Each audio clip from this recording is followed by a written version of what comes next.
The hero thought about how he didn't have the strength to defeat a rank monster. He told Freya that however, if they were together, this time they would succeed. The girl told Ike that they could win, that they would make it. It all took place in the kingdom of Gracia, in a high-ranked dungeon, Septimus Labyrinth. It is said to be a dungeon with 7 floors filled with various treasures, and this time, their goal was the lowest magic stone, which can be found on the 3rd floor. In the group was the warrior Ruido, the sorceress Yun, the monkier. The leader of their group was the hero, Nod, and also there was the puppeteer Ike. They were the only group of adventurers in the city. Ike was accepted into the group out of pity, because the puppeteer is the weakest class, so he is given a simple job. Nod waved his sword while fighting the goblins. He said that the 3rd floor had been cleared. Ike thought about the fact that when mopping up, they were able to defeat the floor boss of the Supreme Goblin without any problems, as well as dozens of ordinary goblins. Nod said that with his holy sword, these goblins were no stronger than insects. He turned to Ike and said that the magic stones from those goblins were lying there. He asked if he could collect them, adding that since no one else could do the job. He said that that one should be able to handle it and laughed loudly. Yoon thought that Nod seemed to be in a good mood today too. The one told Ike that he had done nothing at all today, so let him not count on any booty, that he was kind today, so Ike could have these small pebbles. Nod asked why he was silent and said that he shouldn't take offense at other people's successes. Ike replied that he had nothing to answer. The leader of the group replied that as he knew. Ike thought about the fact that for a puppeteer like him, there is no better job than this one, for everyone knows about his weakness. Nod shouted asking the crew what they stood for and for them to gather rocks too. Ruido replied that he understood and told Nod not to slack off either. Ike thought about the fact that magic stones are stones that store magic power. In this room, they are not that valuable, however they are needed to complete the task. He thought that when they finished collecting the stones on this floor, the task would be completed, that they thought so. He asked the leader what was the matter.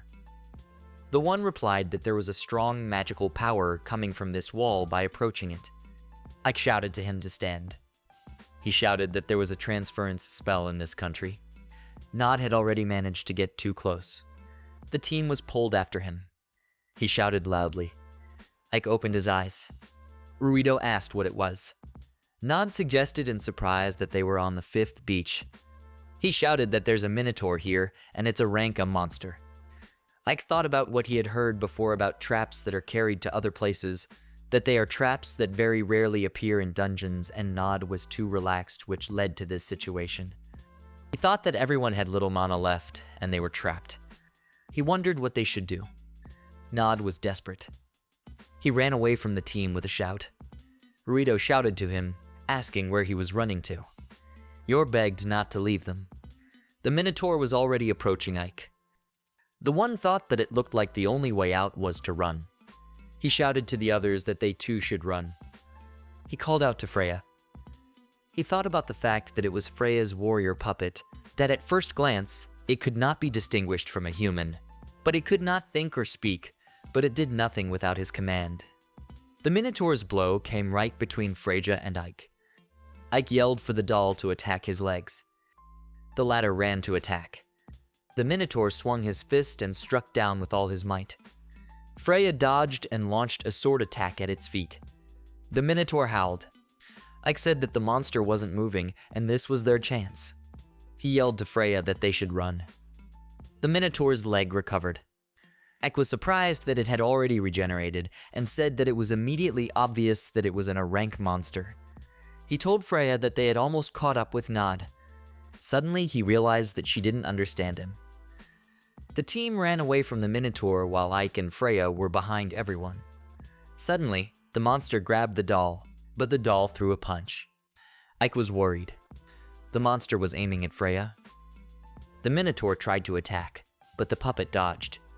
Ike thought about the fact that they couldn't let that one drive them into a dead end. He looked the other way and saw a light. He shouted that the exit was near and there was not much left. The team walked out to the bridge. Ike thought it was a stone bridge and there should be a stairway to the next floor. He thought that once they got to that passageway, he figured they could break away from it. He thought that if they fell, it would be certain death. Ike looked over the side of the bridge. The bottom wasn't even visible. Ike looked determined. He shouted to Freya that there wasn't much left and they were retreating. He figured that once they crossed that bridge, Ike figured the Minotaur couldn't get through that passageway. The rest of the team had already gotten to the other side of the bridge, but Nod went the other way. Yun asked what he was doing. He pulled out a sword. He used the divine blade and struck the bridge with the sword. The blow was powerful. Ike didn't realize what was happening. Yun asked what he was doing. Nod yelled to her to shut up, that they couldn't overpower this monster, and so he would throw him into the abyss. Ike was shocked. He thought that this couldn't be. He shouted to Nod to wait that he and Freya hadn't retreated yet. The bridge was cracking. The leader shouted for him to be quiet. He asked what else Freya was, and what kind of idiot would give a doll a name. He shouted that they had been a burden to them from the beginning, and the only thing they were good for was to distract this monster, and it should be an honor for them to die to save them. Ike was shocked. He thought of being a puppeteer, the weakest of all the classes, that he had no strength to fight. He thought that all he could do was give orders to his puppet. He thought that, however, despite his lack of strength, he always tried to do his best for the sake of the team. Ike thought they were in Nod's eyes. He thought that to him, they had always been nothing but a burden. He was distracted from his thoughts. The Minotaur yelled loudly and swung at Freya. Ike realized that he had forgotten to give her orders. He thought that originally, the puppeteer's role in the group was to use the puppets as bait, that the bridge was about to collapse, and if he dropped Freya and ran to the stairs, he might be able to make it in time. He thought that might be the most appropriate choice. Ike decided that there was no way he would abandon her, and carrying her in his arms, he saved her from the monster's attack. The Minotaur struck the bridge, and it broke even more. They began to fall. The bridge was collapsing. It finally broke and was falling down, just like the heroes. Ike thought that one day he, too, dreamed of being an adventurer. He thought about the fact that he was already preparing to become an adventurer. However, when he turned 10 years old, he was given the class of puppeteer.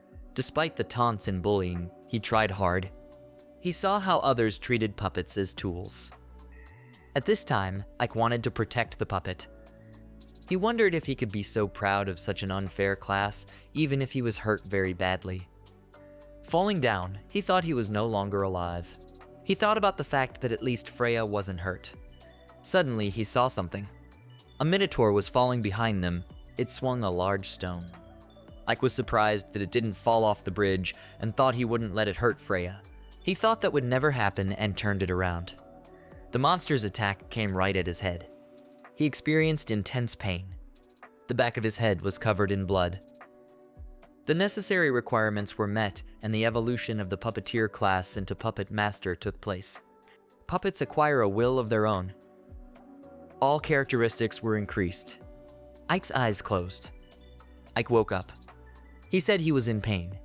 Suddenly, he realized that he didn't realize where he was. Ike remembered that during the mission, they encountered a Minotaur, the bridge collapsed, and he fell into the abyss. He wondered what had happened to Freya. Someone said he finally woke up. Ike turned around. A girl shouted to him. He thought it was a beautiful and strong girl with hair as red as flames, that he knew this girl. He thought he couldn't be wrong, that he spent all his time with her. Ike looked at her in surprise. He asked if she was Freya. She smiled broadly. She happily replied that it was true and extended her hand to him. Ike thought that because of this meeting, he would become the strongest puppeteer in the world and extended his hand in return. He thought that he hadn't realized it at the time. The puppeteer is a class that uses puppets to seek out enemies or act as bait. Small puppets are only good for distracting enemies and supporting allies to attack. The puppeteer himself cannot attack, as he cannot possess the attack skill. Each puppeteer is forced to sacrifice his puppets, as this is the only way they can help the group. Ike thought that, however, he would never accept it. He thought about the fact that puppets have no will, no emotions, they feel nothing. Many believe that they are just toys that the puppeteers use. He thought Freya was different. Ike thought that if he wished, she would fight for him. He thought about the fact that to others, she is just a tool with no emotion, but he can't just watch her fight instead of him. more important to him than winning the battle. Only her well-being mattered. He can't watch her get hurt. Ike decided he wasn't going to put up with it. He decided that he too wanted to fight to protect Freya. He recalled working hard on his skills, and even asking other adventurers to train him, that not everyone understood his beliefs, and many mocked him. Ike thought that maybe he didn't have much skill, but he decided to fight together with his puppet as comrades. He thought she could not answer him by brushing her hair. He thought that in spite of this, he had grown up with her and loved her with all his heart. He looked at Freya, who stood before him. He thought about the fact that he now had a doll in front of him that had a heart. He told the girl that she had indeed developed a consciousness. The girl agreed. She said it was all thanks to him, and she had always dreamed of having such a chat with Ike. The one replied thoughtfully that that was how. The girl said that dolls really don't have consciousness. Well, at least the others do. Ike said that was right. He said that they move thanks to a spell that is embedded in their bodies. Freya agreed. The hero thought that meant she was no longer an ordinary soulless doll that could be used as a tool. Freya said that she saw how Ike cared for her and always protected her from danger. She said that it was probably because of this that words like happy and cheerful became clearer to her. The hero thought that the voice he heard before he passed out was similar to the one that sounds when receiving a class. He had heard that classes were able to develop and evolve, and thought that it seemed to have happened to his. Ike thought it turns out he had improved his puppeteer class and gained new powers. He said that he seemed to have realized what had happened and thanked Freya. The latter replied that she was always welcome. The girl laughed. The hero looked at her seriously. He came back from his thoughts and wondered what he was thinking about. He said he wished he knew what floor they were on now. Ike thought about the fact that there were 7 floors in total in this dungeon, and what he was sure of was that they were now below the 3rd floor. Ike turned to Freya. He asked if she knew how deep they had fallen. He said that when he fell, he lost consciousness. The girl replied that she remembered. They were studying the map. The hero asked if it was true. Freya replied that it was. She said that, however, she only had time to roughly realize how far they had flown, that she woke up when they were falling, and tried to protect him from falling. Ike thought that meant he was only able to move because Freya saved him. He said she saved his life and thanked her. The girl disagreed and said that she shouldn't, that she should be the one thanking him. She thanked him for protecting her. The girl said that she was glad she was finally able to say that. The hero thought it was the first time he had ever been praised so sincerely that he was glad. Freya said that she thought they had fallen 2 stories below, that as they were falling, she saw only one bridge.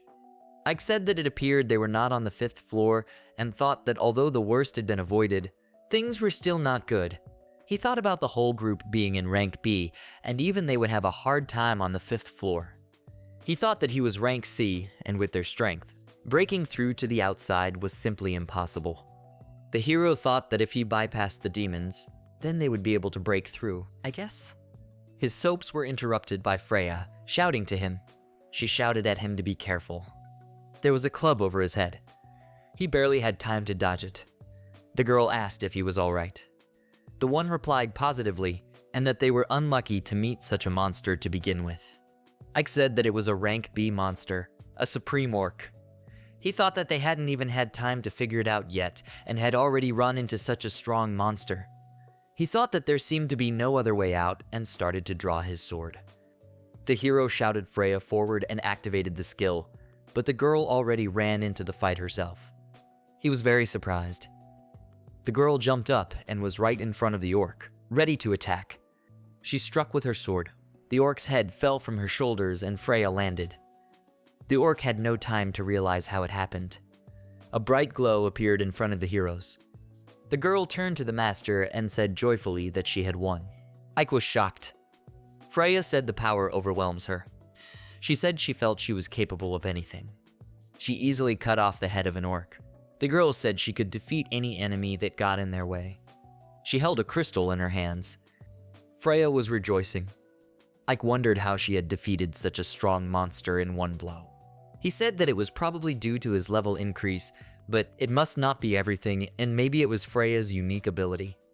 The one at this time was glowing with happiness.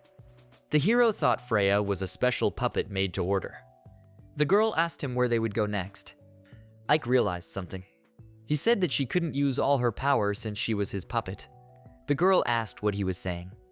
He said that because he was weak, Freya couldn't realize her full potential, but by leveling up, she was no longer his puppet and gained new powers. Ta hovered around him. She shouted loudly that it wasn't like that. Ike interjected. Freya said that when Na fought under his leadership, she could feel how much he cared for her, that he protected her, and never gave orders at the risk of her life. Ike turned to her. He said that to him her safety was paramount. The girl said that was why she always had the strength to fight. She could give her best. She asked if he thought it was because he was weak. Freya said that it definitely wasn't. Ike thought that they had been laughing at him all this time, saying that defending a doll was pointless. He thought that. However, Freya believed in him and was ready to support him at any moment. He thought that he didn't need more than that. The hero said that was how and thanked the girl. She looked pleased. She asked what they had talked about before. He replied that he had been thinking about why she had gotten stronger. Freya said she would be to him. The hero said that when they got back, they would have to test a thought. He asked what she meant when she said she was overflowing with power. The girl was surprised. She said that it was as if the source of her power inside her body had doubled and the strength she was getting from it was growing too. Ike said that was what he thought, then used the analysis while looking at Freya. He said he felt it and asked if it was because of her. He said that her body was producing magic. The girl asked again about magic. Ike said that was correct. He said that when he raised the class level, her body changed too. Freya said that she didn't understand everything, but she felt excellent. He said what else has changed is that she now talks non-stop. The girl laughed and replied that she was just glad that she was finally able to talk to him. Ike looked at her.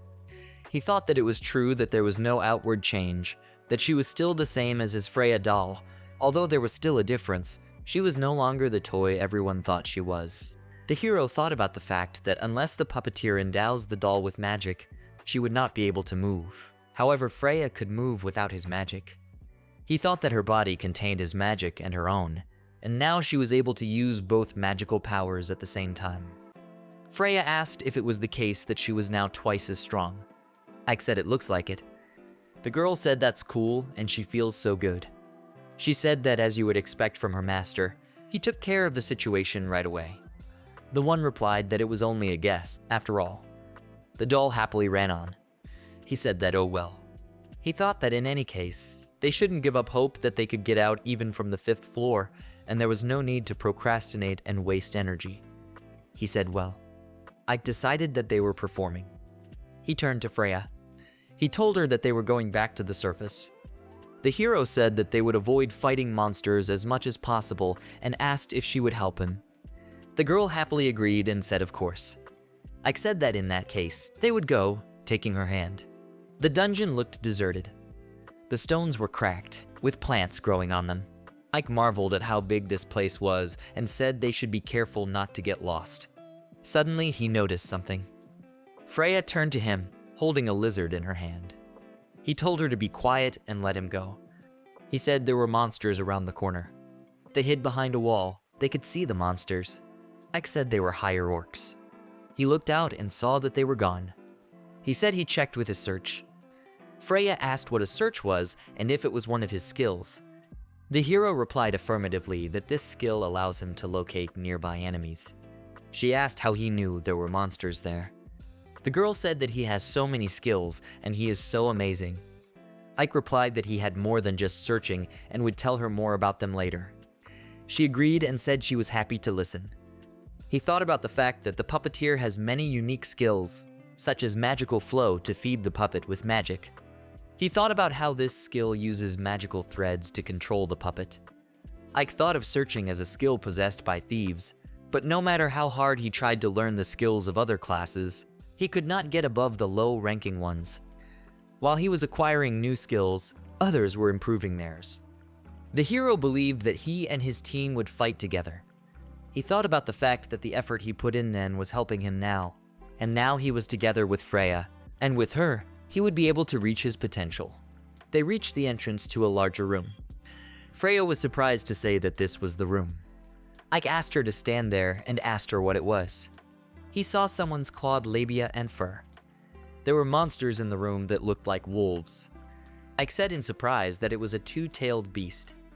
The monsters headed towards the heroes. They looked hungry and angry. Ike said that it was a two-tailed beast, that we should deal with them quickly.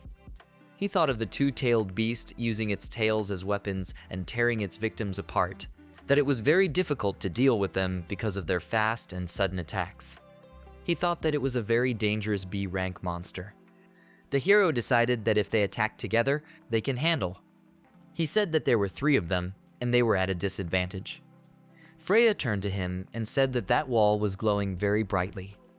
The one interjected. He realized that with her, it would be easier for them to defeat. He turned to the girl and said he had a plan. They talked it over. She said she understood and they could go forward. She jumped up. The monster was puzzled. The girl found herself right in front of his monster. All 3 of them ran at her. Freya swung her sword. One of the beasts was furious. The girl attacked it, shouting that it was the first. She said that the surprise attack was successful. Ike told her to be more careful and that the others would be more careful now. They were already running to attack, growling menacingly. He tried to pounce on the girl. She swung her sword. She tried to strike, but she failed. Freya said they were fast and she would have to try harder to win. Ike thought that a two-tailed beast was a B-rank monster that relied on speed and attacked with its sharp tails. Freya said that she couldn't even pick a moment to attack. The hero thought that the fact that Freya was able to kill one meant that she was not inferior to them in speed, and obviously they would have to sweat to defeat Freya. He raised his hand. Ike used the flames and the 2 attacks rushed forward. They hit the monsters directly. Their fur was slightly burned. The hero thought that if he had a little more talent, they would have taken more damage. He thought that his goal was not to attack, and he should divert attention to himself. The beast waved its tail, trying to hit Ike. The one used body reinforcement. He said that he had already figured out how they moved while he was watching the fight. The hero deftly dodged all the monsters' attacks. He said that they couldn't get him. Freya fended off the attacks of the beasts and inflicted her. She said resolutely that the master had bought her time and she couldn't let it go. With one blow, she cut off the heads of both beasts. Crystals fell from them. The girl told Ike that they had done well. He told her that she had done well. They gave each other high fives. He said he wished he could be happy too, but something was bothering him. There was something shining on the wall. They walked over to the wall. Freya asked what it was. Ike replied that it was a magic stone that contained a huge amount of magic. He said that there are 4 classes of stones divided, namely small, medium, large, and supreme, and this one could be classified as the 2nd class. He said that it was a stone of excellent quality. The girl replied that this is how it is. She said she didn't understand much, but it is cool. She said that they had already collected 13, and if they sold them they could buy a good outfit, and asked if that was true. Ike replied that it was true, but he had no intention of selling them.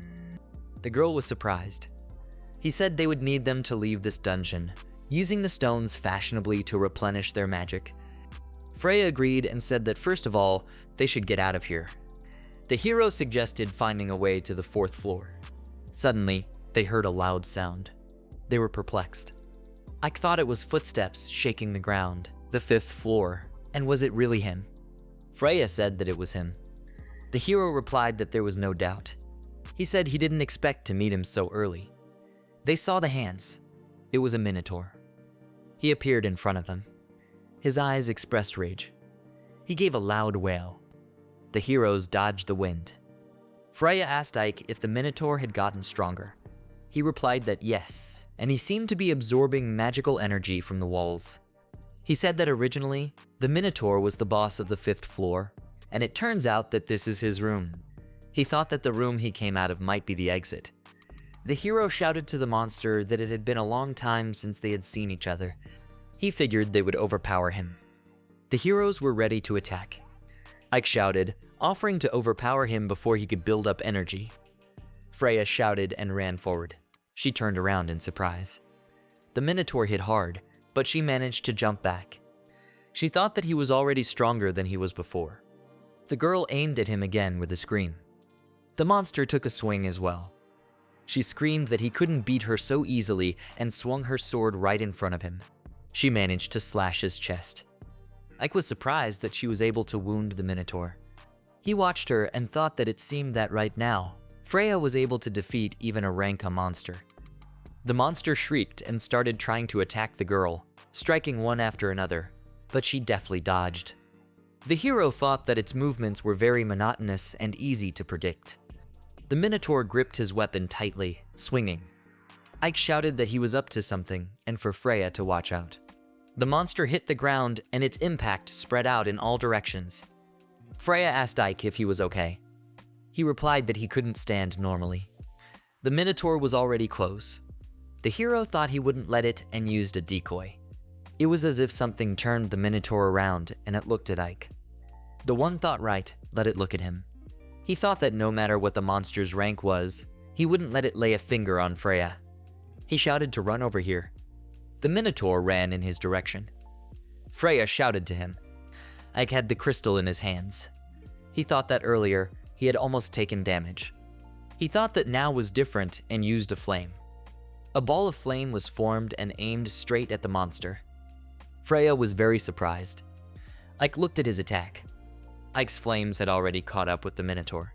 It squealed. The hero shouted to Freya that this was her chance. Suddenly he experienced pain. He fell to the ground. Ike thought to his body that it was the recoil from using magic that was beyond his strength. Freya shouted to him. The one replied that he was fine. He told her to focus on the enemy. The Minotaur was about to come to its senses. The girl agreed. The hero started using magic and shouted forward. He was using a decoy. The Minotaur looked at him. At this time, the girl jumped to attack him. The monster noticed her and headed in her direction. Ike used the bait again. The Minotaur went towards him. He used the lure time after time, giving the girl a chance to attack the monster. Freya swung with a scream. She slashed the Minotaur's stomach. The monster made strange noises and was left almost powerless. A lot of blood was flowing from it. Freya was surprised. Suddenly it attacked her. The girl was thrown back hard by his powerful attack. Ike looked at the monster. He held a crystal in his hand and shouted using the flame. He shouted that this was not the end and used the flame again. The Minotaur screamed horribly. The hero realized he had to do it again. The crystal fell out of his hand. It fell to the ground itself. Ike thought that they had almost won, that another blow was needed, but there was no strength left. The monster growled and stomped menacingly. The hero, sitting in front of the Minotaur, thought that he had to protect Freya. The monster was ready to fight. Suddenly Freya appeared in front of Ike and repelled the attack. She shouted that she wouldn't allow it and struck the monster with her sword. She shouted to Ike. He raised the crystal. He thought that letting it go had already left him without strength. The girl took him by the shoulder. He closed his eyes. The hero put the stone to himself. He used the flame again. The Minotaur began to shrink in size and disappear. Freya shouted joyfully that they had won. The hero agreed. He, too, was overjoyed. Ike fell upon the girl. She was surprised. She said cheerfully that it was a good job. The heroes hugged each other with a smile. Ike used the flames. He shouted, and Freya watched in surprise. The monster disappeared in the tongues of flame. A magic stone fell in front of the heroes. They looked at it in amazement. Freya said cheerfully that they had done it and they had succeeded. Ike agreed and said that he was glad. Suddenly he fell to the ground without strength. The girl was afraid for him and called out. At this time, Ike's team was in the Adventurers Guild. Nod angrily asked why their assignment wasn't completed. He dumped the stones on the table and shouted that behold, all 10 stones were in place. The guild administrator, Isla, replied that they were, but as she had explained earlier, they wouldn't be able to sell them. She said that let them bring the right amount. However, half of them had large cracks and were not usable. She said that if they had other stones of higher rank, then they would be able to fulfill the request, but the ones they brought could not be sold. Nod was very angry. He slammed his fist on the table. He thought about the fact that when they fought the boss and he used the holy blade, some of the magic stones fell out of the bag, and even then, he had almost no magic energy left. He thought that to replenish the energy, he had to use the stones they had left. That was why they cracked. The girl asked if they could bring the missing stones before sunset. Nod was surprised. She said that if they didn't make it in time, the guild would have to count the task as a failure. Nod, walking away, said he didn't care and she could do whatever she wanted. He yelled that they had just returned from the dungeon and asked if she wanted them to head back. He said that the penalty for such a task would be negligible. Yoon agreed. She said that of course things might have been different if someone hadn't activated the trap. Nod was surprised. He asked the girl if she wanted to say that it was his fault. The one shouted, asking if it wasn't. She shouted that after all, he was the one who got caught in it, and besides, there was no point in destroying the bridge either. He yelled for her to shut up, that he had no other choice. He yelled that they weren't much help either, so they should shut up. Yoon was getting angry. Nod thought of Ike, that it was all him, that it was all his fault. Nod thought it was all because of that useless puppeteer, that it was all his fault. He thought that if that one had acted as a decoy normally, they would have been able to fulfill the request, and they shouldn't have brought that idiot along. He remembered something. Nod said he almost forgot and turned to the receptionist. She responded. He said that Ike was dead. The girl was puzzled, she asked again. Nod said that the man was stupid, that's why they failed the request. Isla asked if it was a joke. She was very worried. The group leader said it was true and the one died, he asked the guys to say. They kept silent. Isla was in shock. Nod thought that by the way she was in a close relationship with Ike. He asked her to draw up all the paperwork for the death of a band member and said they were off. Nod walked into the tavern and sat down at a table. Rito asked if they were just going to have a drink. Nod answered him to pile in and told him that if he was going to complain, then let him just leave. The team members sighed. They all sat down at the table. Nod reflected on the fact that Ike had always annoyed him. He thought about the fact that although they had a tank, he constantly provoked the enemies with his puppet.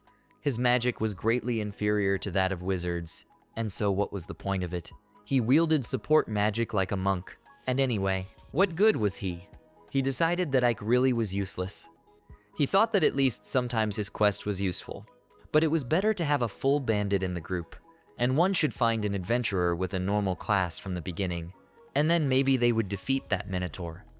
Nod asked why everyone was so noisy. Someone asked if the rumors of his death were false. Nod was shocked. He turned around and looked into the crowd.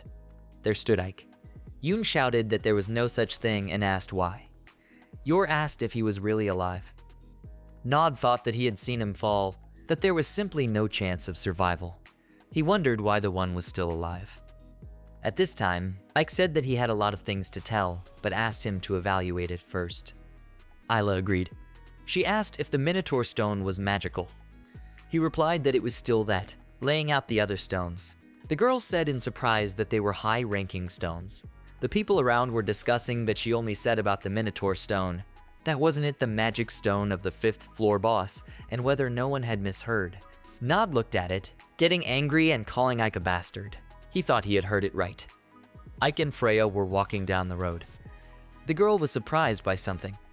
She told the hero to look and that they were already near the town. She suggested that they walk faster. The girl stretched. Ike suggested that she rest. She was surprised. She wanted to disagree, but the hero told her not to worry and that everything was fine. He said that she had to fight a lot in the dungeon and she must be exhausted. Freya asked if everything was okay. Ike replied that, of course. He used shape-shifting and she began to shrink in size. She ran up to Ike and he took her in his hand. The girl said it felt unusual. The hero said that with this skill, he could easily manipulate her size, and he was glad it worked out. He thought about the fact that the puppeteer was a great class after all, and that even after changing her body structure, Freya was still herself. He held something up to her. The girl climbed into the box. She said that it was so comfortable, and she immediately felt a surge of strength. Ike said he was glad she liked it. The girl agreed and said she enjoyed it very much. She, yawning, said goodnight. Freya fell asleep. Ike hooked her on his belt. He said it was great. The hero traveled onward. Isla said in surprise that it was a top-grade Minotaur magic stone. People were discussing what she had just said about the Minotaur stone, that it had the weakest puppeteer class, and it seemed they were wrong about it, that it had been years since anyone had gone further than the 3rd floor of the dungeon. Ike thought to himself that he could actually, in fact, hear everything. Isla apologized for shouting like that. The hero replied that it was nothing, and he expected it to be like that. A guy came up behind him and asked if they were really all top-notch and where he got them. Ike replied that it was on the 5th floor, in the boss's room. Everyone was surprised. Ike said that all the stones there were like that, and once he defeated the boss, he gained some. He was asked if he wanted to say that the puppeteer was able to get out of the 5th floor alone. Everyone looked at him in surprise, waiting for an answer. Ike remained silent. He thought that there was no need to hide anything. He said that he was with the doll. Suddenly, Nod appeared and said that that was exactly. Nod said that he was the one who killed the Minotaur. He asked Ike if that was true. The latter was shocked. He asked what Nod meant. The leader of the group said it was just as he said, and they were doing the request together. He said that first of all the reward should go to the group leader. He said that he didn't think that one should take it all for himself. Ike asked what kind of nonsense he was talking about. Nod got angry and asked again. He asked how dare the one. He said he had something to say too. He shouted that the Minotaur stone should belong to them, and that Ike should not act as if he had defeated it alone. He asked if he was wrong. People began to discuss what it meant that he was the one who killed the Minotaur, whether Nod was telling the truth, that he was the hero. They discussed how the puppeteer could have defeated him alone. Ike thought he had been with them for a year and all for nothing. Ruito told Nod that he was overreacting. Isla told them to stand. She shouted that Mr. Nod had recently said that Ike was dead and asked why they did that. The one replied that he thought Ike had died and it was natural to report the death of allies. The girl asked again. He replied that he did and that Ike was just a burden. He shouted that they had risked their lives to fight the Minotaur and he had decided to appropriate the stone for himself. He shouted that during the battle, Ike just ran away, and then when he returned, he ran into a trap, that they were attacked by dozens of goblins, so they had to leave the stone and retreat. He asked if it wasn't natural to think that Ike, who had fallen behind them, had died. Yor asked if that was the case, that is, it was all Ike's fault. Toth said that was enough. He said he was surprised he had the nerve to say such a thing. Nod interjected. Ike asked if it was working out. He asked if he alone was able to defeat all the enemies that the 4 of them had to escape from, and if that was the case. He said it was ridiculous. Nod shouted that bastard and swung his fist. Ike stopped his hand. The leader of the group was surprised. Ike picked up his clothes and threw him with all his strength right against the floor. He said he wanted nothing more to do with them, much less be in the same group. He said that's why he was quitting their group. Nod was shocked, lying on the floor. Ike said he wasn't going to stand for it and was leaving their group. Nod got angry. He called Ike a bastard, getting up off the floor. He said not to mess with him, pulling out his sword. Ike was surprised. He thought the man wanted to start a fight in the guild. The morning came. The birds were chirping. Ike thought with his eyes closed that it was so warm and soft. It was already morning and time to get up. Suddenly, he realized he was lying on Freya's chest. She had told him in his sleep that he couldn't go there. He turned to her in surprise. She hugged him and told him just not that way. He thought they were soft. Ike said that when Nod wanted to bare his sword, Isla stopped him that Nod had to leave, and then he came back with the missing stones and fulfilled the request. Freya was surprised. Ike said he thought, need to go to the guild and get his stuff. Freya looked somewhere and walked forward. He asked if she was listening. The girl asked him to listen to her. She said she had a request. Ike was surprised. They came to the guild. Isla greeted the hero. He also said hello. He apologized for the trouble they had caused her yesterday and thanked her for stopping Noda and no one was hurt.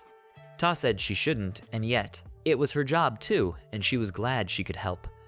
She thought she was just an administrator, and what is she carrying? Ike thought it was nice that she cared so much about him. He asked if he could take a C rank request. Isla agreed and asked if he wanted to fulfill it alone. Toth replied that he wanted to work alone for a while. Holding the box with Freya in his hand, he thought that although he is not really alone. Isla asked if he was alone. How does he like this one? Holding out a piece of paper. Ike agreed and said it would suit him. The girl said that was fine. He asked if the item he asked for was ready. She answered affirmatively and asked him to wait a second. She held out the box to him and said, "Here it is." Ike happily put Freya's box in the box. He said he would go. Ike walked down the street. Freya was eating a bun while sitting on a bench with her shopping. She called out to Ike. He thought that perhaps he should have done a better job of explaining what to take when she asked him to entrust the shopping to her. She held out a bun to him and said they were very tasty. Ike looked at her incredulously. He said that all they had to do was to stop at one store and they could set off. The girl agreed.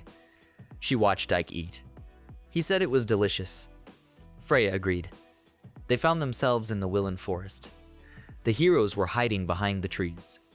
Ike thought about the fact that they had to defeat 10 goblins in the Willen Forest, and now he counted 6 and thought they could do it. Freya looked out. The goblins saw her. They glared at the girl. She swung her sword and killed 3 goblins at once. Magic stones fell from them. Ike said that 3 were ready, 2 in front of them, and the last one aimed at him. He dodged the goblin's attack and drew his sword.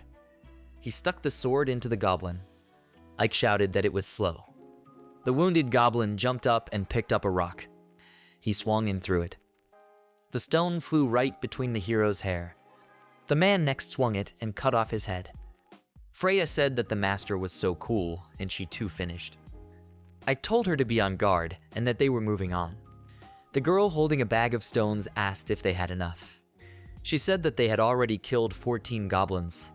The hero said that was true and they finished quite quickly, but goblins are a kind of monster that usually dwells deep in the forest. Suddenly, he started to fall, which he was very scared of. He asked what those pits were. Freya said that they seemed to lead deep into the forest. Someone's roar was heard. Ike shouted that the roar was coming from there and that they should go forward. Something was visible behind the trees. The hero shouted that it was a cyclops. He swung his club at the 2 girls. They were screaming. Ike shouted to Freya. She was already running forward. She managed to grab the girls in her arms and pull them away from the attack. She brought them to Ike. She told him to leave him to her and prepared her sword. Freya shouted that she would defeat the monster. She set off into battle. The girls discussed that it was cool and she was so strong. Ike asked if they were okay. One of the girls asked if that girl was his friend. He replied that he would explain everything later. He took out a potion and said that he would have to be patient. The hero poured the potion on one girl's wound on her arm and the other on her leg. He said it should be easier now, and for now it was all he could do. Ike said that with a full cure, it would have to be tolerated until the city. Suddenly a monster crept up behind them and peeked out from behind the trees. The girls shouted fearfully that it was a cyclops. Ike stepped forward. The girls asked if he was going to fight him and if he was as strong as that girl. He replied that he wasn't, and he was much weaker than Freya, but he wouldn't be the one to fight. The hero pulled a box from his belt. He opened it and summoned Tetra using shape-shifting. A girl appeared. The rescued girls were surprised. One of them said it was magic, and really. Tetra pierced the Cyclops with ease. He controlled her. Ike was asked if he was a puppeteer. Tetra clenched her fist. She struck the Cyclops with all her might. He fell backward. The girl looked unfazed. Her movements were controlled by Ike with his hands. The rescued girls shouted in surprise that he was a puppeteer. One of the girls thought that no doubt he was using the magic of a puppeteer, and that no doubt. Looking at Tetra, she thought that the fact that his puppets are the size of a human. This is the first time she has seen such a thing. She wondered who he was. Ike pondered about Tetra. He thought that she had no consciousness after all, and probably because he was giving her away to be repaired along with her case. He thought about the fact that, however, Tetra was also his valued partner, and that he wished she, too, had consciousness. The hero said that in any case, they would not lose. The Cyclops loomed over the doll. He stared at her ominously. Ike said that as expected, it was still moving. The other Cyclops swung at Freya. The one fought back. She managed to wound it. The monster squealed. The girl said one more time. She shouted to Ike that she was going to them. The hero disagreed and asked her to be there for now. Freya agreed while the monster waved his weapon over her. She thought about Tetra. The one looked calm. The Cyclops swung and had to hit her directly from above. She quickly ran up and hit the monster. The one didn't have time to realize what was happening. Tetra whirled around in an attack. The Cyclops yelped. It swung at her again. Ike struggled to control her. The doll bounced back. Ike thought about Tetra doll being good at close fist fights and Freya aggroing opponents while Tetra attacks. He thinks that inside her battle territory, she has unrivaled strength, that Tetra uses her innate agility against opponents with a large attack radius. Tetra bounced back. Cyclops hit the ground. While he was leaning over, his leg was hit by Ike. As he jumped, he thought, here's his weak spot. The hero thought that he could, and he would succeed. He swung his sword and shouted for the monster to die. Ike stuck his sword right in its eye. Ike put his hand up to the Cyclops' wounded eye. He tried to get into position and said in addition. The hero jumped away from the monster and used a decoy. The girls shouted at him asking what he was doing, asking him to run faster. They shouted that the puppeteers couldn't. Cyclops was about to bring his hand toward Ike. The latter was determined. At the last moment, he jumped up. He carefully looked at the baton-wielding monster's hand. He saw its movements very slowly and easily dodged it by jumping back. Ike thought to look. He thought to watch and keep going. The hero thought he was with it, that it was the power with which he wanted to protect the dolls. Tetra jumped up over the Cyclops from behind, ready to attack. Ike thought he could stand up to any opponent. The puppet hit the Cyclops with all his might. A dent was formed on its body. The rescued girls looked at it in surprise. The monster ran at the hero and Tetra attacked him. Freya was the next to strike. The girls wondered what was even going on and why the puppeteer was fighting alongside them. They thought it was cool. Cyclops ran at Ike. The one used darkness. The monster stopped right in front of him, tangled in the darkness. The hero shouted to Tetra to attack. The doll swung her fist. She delivered a very powerful blow to the Cyclops. Freya left him headless with her sword. Blood splattered. Freya cheerfully told Ike that she had won single-handedly. The latter replied that she had done well, and that well she was his. He said he would wipe the mud off Tetra. Freya shouted that it was not fair and offered to. One of the girls they rescued said it was amazing, and it was really a puppeteer. Another embarrassedly said he was cool. The first girl asked Sina what she meant. Ike was puzzled. Freya said that it was good that they were okay.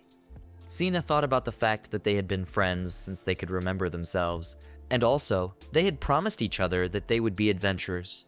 She wanted to be an assassin and Elle was a sword mage. Sina thought that when they became 10 years old, the professions they were given were so high class that everyone envied them. She thought about the fact that just as they had promised, they had become a team of adventurers. They had worked harder than others and defeated strong monsters one by one. In about 5 years, they had reached B rank, and she thought that they would reach any heights. Sina thought that it wasn't arrogance. Elle asked where the Cyclops came from. Sina replied that she didn't know. She said that all she knew was that they were at a dead end. Elle shouted to her. The girls were hurt. Sina said that Elle protected her, but lost her guard in a crowd of monsters and asked her not to do that next time. She asked, next time to leave her behind and run herself. Elle screamed that she couldn't do that. No matter what happened to them, they were always together. Sina turned to her. She thought about how she still wouldn't quit, and if she were in her shoes, she wouldn't quit either. They're partners. Cyclops was one step away from the girls. His baton was coming down on them. Neither hugged each other. Just as suddenly Freya appeared and swept them away. The monster's blow came against the ground. Freya carried them to safety. She asked if they were hurt and if they were all right. The girls were perplexed. Suddenly a roar was heard. Freya shouted to the Cyclops to stay out of her way while she was talking.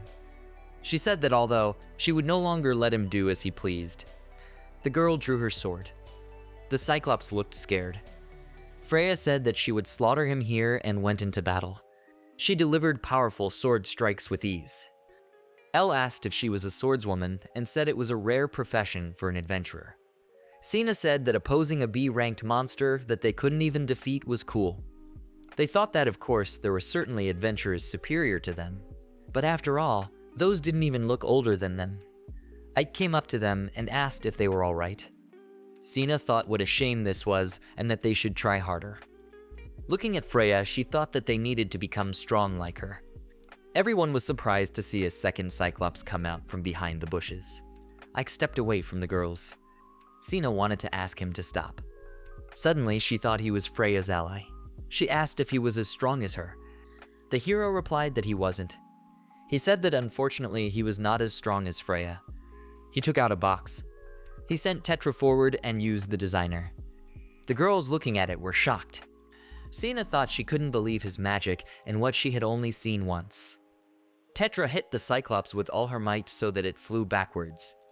The girls realized that Ike was a puppeteer. Sina thought that it was a weak profession puppeteer, and some thought it was the worst, that it let you control puppets, was inferior to tanks, and could do nothing but distract enemies. She thought that some professions lacked attacking skills and were generally incapable of fighting, that this was the way of the world. Watching Ike fight, she wondered what it was. She didn't understand why the puppeteer himself was fighting alongside the puppets. And furthermore, she didn't understand why he was controlling human-sized puppets. Sina thought that the puppeteer she had once seen only had one puppet, and that was waist-high at most. He said that if the puppets got bigger, they would be extremely difficult to control. And that was logical, so she thought. She thought that it wasn't that she and Elle were arrogant because of their high-class professions, rather proud. Because with their professions, they could get stronger as much as they wanted. Sina didn't want to believe, that a weak puppeteer without fear of fighting a monster that was much stronger than him. She thought that he was maneuvering his fists to his full height with precision and accuracy, and yet somehow managing to deal damage to the Cyclops. Sina didn't understand how he did it, and thought that no matter how hard they worked, they couldn't like him. She thought it was reminiscent of the stories everyone had once wanted to be an adventurer by reading, and the pounding in their chests that they recognized when they read them. Now she was looking at Ike and saying how cool he was. Elle turned to her in surprise. The hero walked up to them and asked if they were okay. Elle said they were and thanked him for saving them. Sina excitedly yelled that it was cool and how shall I say awesome. Ike said thank goodness and asked if he could find out more about what happened. The girls agreed. The hero replied that it was clear to him and exited. The Cyclops was not included in the quest and caught them by accident. Elle agreed and thanked him again for saving them. Ike replied that he was welcome and he was glad he made it in time. He said that he healed Elle's wounds and left Sina that still the potions were not enough to heal the wounds. Sina said that it was fine and she would heal herself now. Ike interjected. The girl started to say something. She used a high hill, guiding her hand to her wound. The hero said that was cool and asked if she was an assassin. The girl replied that she was, but she was taught by a priest and healing magic is out of her profession, but relying only on potions would be difficult for them, so she tried and memorized.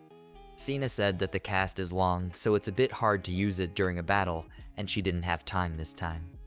She said that Elle also knows how to hit, so no matter what happens, they could save each other. Ike said that it was very commendable that they were trying so hard. He told Sina that they were good. Sina was shocked. She thought about the fact that no matter how hard they tried, they couldn't get this skill, and despite having high-class professions, it wasn't so easy to learn it. Sina was embarrassed. Ike asked what was wrong and said that she blushed. He touched her forehead and asked if she had a fever. Sina was very embarrassed. She ran away from him. She thought that she didn't believe that a man with such a profession could beat someone by himself. She thought he was like he was from those stories in her childhood. The girl looked out from behind a tree. Sina looked at Ike and thought he was like a hero. She was very embarrassed. The hero said to apologize that he touched without permission, and he didn't expect her to be so uncomfortable. Elle, laughing, replied that no, here he was rather insensitive. Ike was puzzled. Elle asked in surprise if Freya was also a doll. She replied that she was, and that Tetra was a doll too. The girls said it was the first time they had ever seen a doll talk. Ike replied that he himself was surprised too. He thought that there seemed to be no harm in telling them that Freya had developed a consciousness. Freya cheerfully said that they could praise harder. Ike turned to her. He stroked her head and thanked her for everything. He thought he would praise her some more. The girl was at first embarrassed when he stroked her head. Then she laughed happily.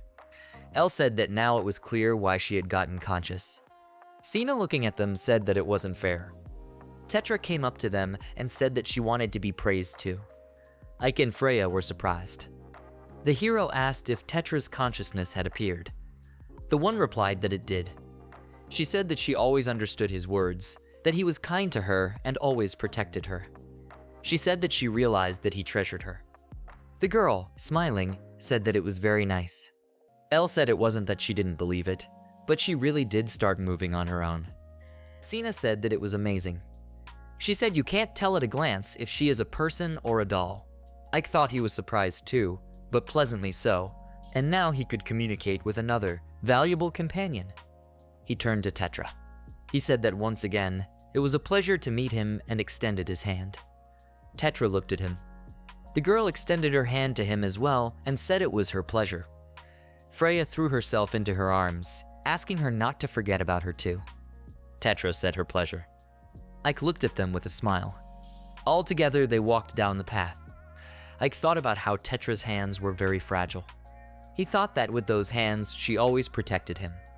He asked her if, just like Freya, her physical stats had also increased. She agreed and said probably. She said that from that moment on, she felt full strength and wanted to check. Ike interjected.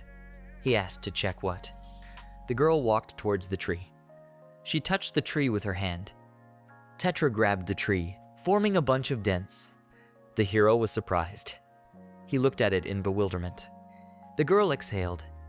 Tetra lifted the tree up in one motion, along with the roots. Everyone was shocked. Freya rejoiced. Ike thought that she was super strong for her appearance before, but she seemed to be much stronger now. He wondered if it was the influence of the consciousness he had received. Tetra looked at him. The hero stared back. The girl glowed. Ike told her not to break trees unnecessarily. Freya said to chop wood. Sina said he was even attentive to it, and as expected of Ike, he did well. Elle was surprised and asked if she was the only one in shock. Tetra, putting the tree down, said she didn't understand and wanted more praise. She was approached by the hero. He thought that indeed, such a reaction would not make her happy. He said that she was very strong, that he was proud to have her on his side. The girl's eyes shone. He stroked her head and thought it was like she was an animal, and if it was that desire to be protected. He thought that in the end, protect him. Freya looked at them. She jumped on him from behind and shouted that she too. They were both rubbing up against Ike. The one thought it was the same female attention. Sina watched it with her mouth open. She embarrassedly shouted that she too. Ike interjected. She hugged the hero too. He thought it was the third. He wondered why Sina was lonely too, which was only a guess. The four of them were looked at in surprise by Elle. She stared for a long time, then looked away. The hero asked if she wanted to join and said that the front was still free. The girl embarrassedly declined and thanked. She said she pretended not to see anything, so asked to be ignored. Freya suggested they go home. The girls were surprised and asked if it was straightforward and that it was the right thing to do. Sina said she would follow Ike anywhere. The one thought why. Behind him was Elle. She was thinking about what she didn't want and that she didn't want him to pay attention. There was a monster lurking in the darkness of summer. He was in a clearing among dead bodies, covered in blood. He had wings. He was saying that he didn't have enough, that he had more to eat. A guy came up to him. He said it was a shame that it looked like all the monsters had escaped from here. That did the monster want to come out of the forest? The guy called the guy Dino. Dino said that the monster could keep eating. He said that since it had gone through such tedious procedures killing it so that it would not become a magic stone, let it devour everything, fill itself with powers and attack the owners of the holy power as it was ordered. The monster said that he realized that the strong hero that he would kill. Dino said that the same fun began and it was all to have this world in their hands. Nod slammed the bottle down on the table. He asked why they needed a strategy for the third floor. Yoon replied that because if they had prepared properly, it would have gone smoothly. Nod thought that it just couldn't happen. He recalled that it had happened yesterday. Then he yelled that they were going to pass the third floor in the Septum Labyrinth one more time. He said that this time they would come back with magic stones and get money and asked them not to be dumb like last time. Nod said that just the third floor for B ranked them was like 2 fingers on the pavement. Yoon thought that he was the one who was dumb. The goblins waved their swords in front of them. The leader of the group fell to the floor. He shouted to Rui, asking how dare he fail in his role as a decoy. He said he would cut them with the skill and swung his sword. He tried to attack, but they surrounded him. He shouted that there were too many goblins and they were retreating. The team, out of breath, came out of the dungeon. Nod shouted to Rui that they could have gotten through so easily. The latter asked in what sense. He shouted at Nod, asking what he was carrying that he had to deal with the goblins in the first place. He shouted that the goblin general was busy with him, and that he should open his mouth when his task would at least be accomplished. They were tired and went to rest with the inn. Nod thought that they had fought the goblins they were used to, that they could easily defeat them, but something was wrong this time. Yun asked him if he thought it would be easier if Ike was with them. The group leader thought that compared to how it was before, maybe he was still useful. He said that he wasn't. Nod thought that all the other one could do was be a decoy, that they were just getting rid of an extra load. Suddenly, he remembered about the search. Yoon interjected. The group leader said that Ike might have been extra cargo, but he was helping them with the scouting, and since he was gone, they had collected all the enemies along the way, and besides, they had to fight the boss. The girl said that means they need to find a thief on their team who can use the search. Nod said that was right. He asked if they could find a good thief in such a city. Yoon thought for a moment. She said that a team of a swordsman mage and an assassin had recently risen to B rank. Nod thought about the swordsman mage and the assassin, and that the assassin could probably use search. He slapped the table. He said it was decided they would take these two to their place. He said that since that was the case, we should immediately split up and search. Yoon agreed. He said that if they told him that they were from the hero team, he thought they would gladly accept their offer. Yoon shouted to Nod to look that it was a B-ranked double sword team. Sina and Elle entered the guild. Yoon said that they were cute. It was her first time seeing them, and she was lucky. She said it would be perfect to make a team with them. The guys in the guild discussed that they were beautiful, plus, it was enviable that they were as strong as they were beautiful. One of the guys said that they say that if you call a gray girl, that girl will look at you with an icy stare, and if you also hit on her, she might even beat you up. The other asked if it was serious and that he would try. Guy asked if he could make it. Elle said it looked like he wasn't there yet. Sina agreed. She said they would wait for him at the bar. Nod headed towards the girls. The people around them were discussing that he was now together with the double sword. They were saying that no, he was from the hero team, that maybe he wanted to invite them over, that how envious of heroes and what he wanted. Nod turned to the girls. He said he was wildly apologizing and asked if they would give him a moment. Elle agreed and asked what was wrong. Sina looked at him with contempt. He said that he had heard they were quite outstanding adventurers and he was offering to let them join his team. He asked if they realized they were the only hero team in town. Elle said about the hero team and asked if he was the same Nod. Thoth cheerfully replied that he was. He said how nice it was that they knew him and he thought it would be a favorable offer. He said that usually an adventurer seldom gets such a chance. He thought about the fact that a team of 2 with a high-level profession, and even with a B rank, that was already enough. He told them not to be shy and that they would discuss all the terms. He thought that they were also very pretty and about all conditions. Elle apologized. Nod didn't understand what the big deal was. The girl said that she had decided long ago to stay just the 2 of them and they were not going to change the decision. He was shocked. Elle apologized and said they had to go. Nod yelled for them to stand and that they could just team up for missions. He asked if they could help them. Elle interjected. He said to help. He said that their horrible ex-partner betrayed them and took away what they had earned, and because of him their team was in big trouble. He said they agreed to take him on, but all he did was poison their lives, and he was also an upstart. Sina interjected. Nod said that he was. Plus, he was also a useless puppeteer. His name was Ike. Suddenly, the ground beneath him began to disappear. With one foot, he fell down with a scream. Sina pulled out her blade. She held it to Nod's throat. She said he was funny. The girl said she knew Ike, and he wasn't like that. She said she wouldn't forgive someone who insults him like that, bringing the blade lower.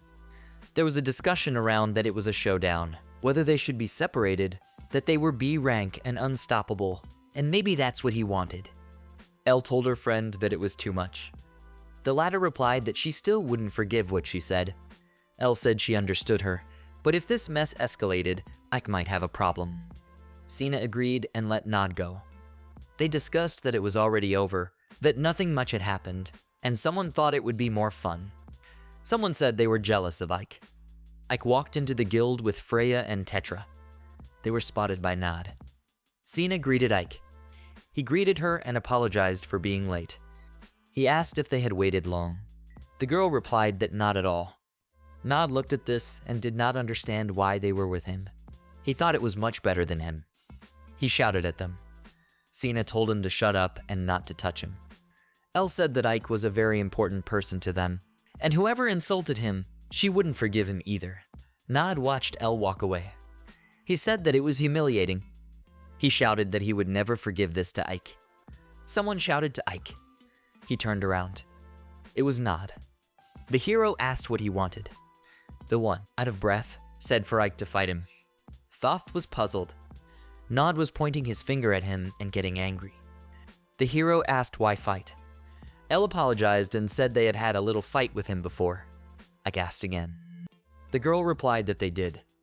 The hero asked why they are with him again. She said because he made him look bad. Ike thought that was clear. He apologized for getting the girls involved. He apologized to Nod and said he wasn't going to agree to a duel with him.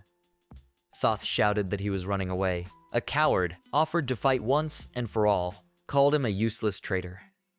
Sina took out her dagger and told Ike that if Nod continued to insult him, she would wipe him out.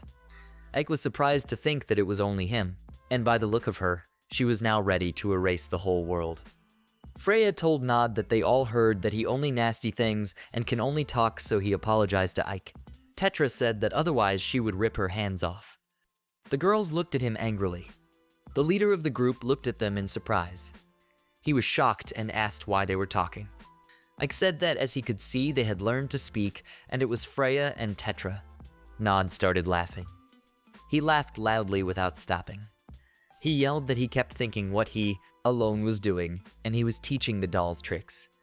He yelled that it was just funny and kept laughing. He said that Ike was doing it to drown out his loneliness, that he hadn't laughed like that in a long time, that Ike had created a masterpiece. At this time, Sina with a dagger jumped up behind him. She had eyes ready to kill. Ike thought he was used to it by now, but there are others. Freya said she was nasty again, and Tetra said enough is enough, and she won't forgive. Ike said he accepts the challenge. Nod asked if he was angry and suggested going to the square. The hero thought that besides, he himself wants him to get what he deserves too. He thought that the man had given him permission to fight with his fists. Nod asked if he was going to fight unarmed and called him a fool. Freya yelled that they would cut him and Sina that they would beat him. Nod pointed a finger at Ike. He said he allowed it, but the latter should consider that if he broke his expensive dolls, it would not be his fault. The hero strongly agreed. People discussed that there was fighting again, that it was the puppeteer with the hero, whether it was a joke, and that there was fighting. They discussed that it was silly and there was no point in even betting, that maybe he had some ace up his sleeve, whether puppeteers could control such large puppets, and 2 puppets at that, so that they would show something interesting. Sina said they say such things without knowing anything. Elle turned to Ike. Nod told Ike that here is the reality.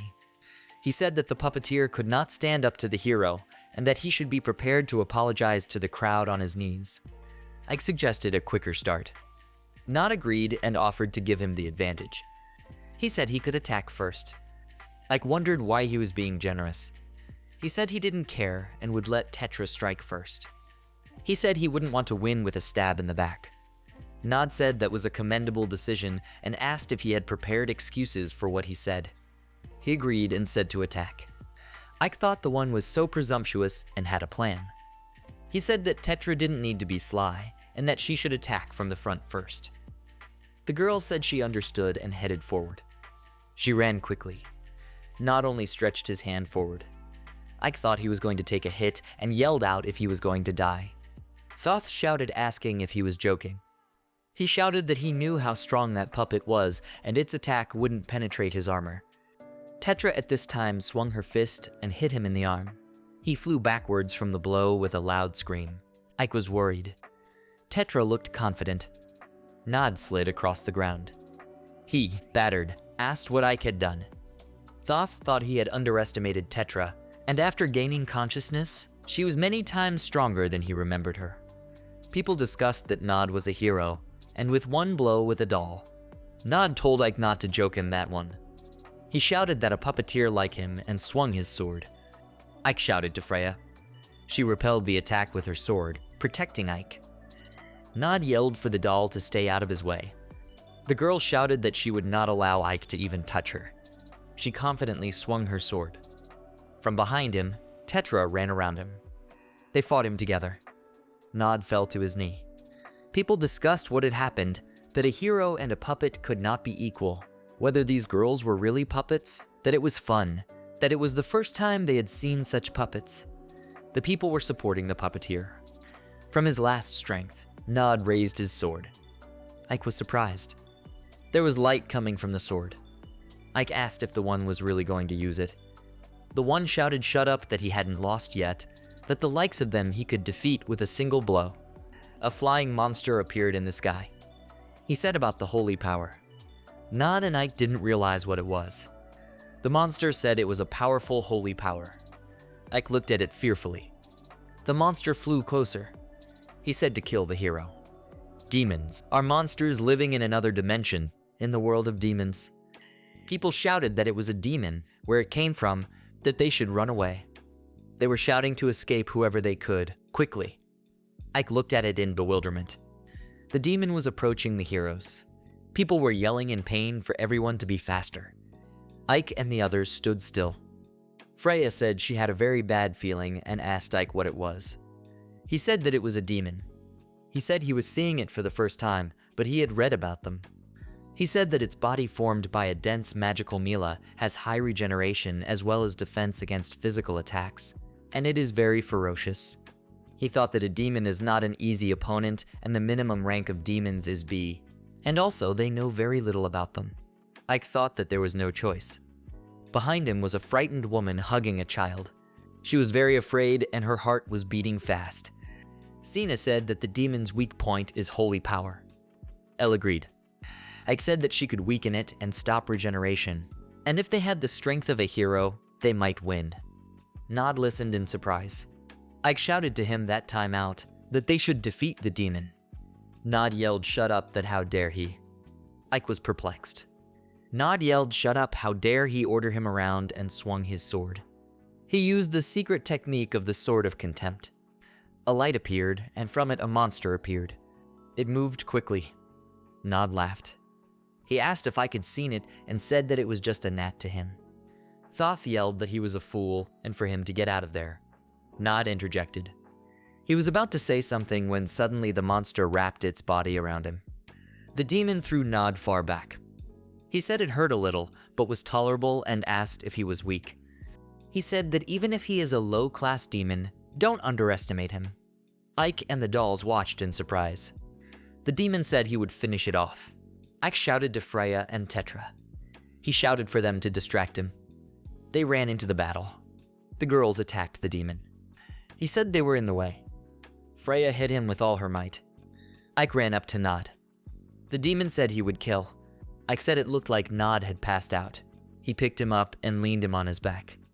He said that if he died when he woke up, he would certainly start the day off on the wrong foot. Elle and Sina shouted to Ike. He responded.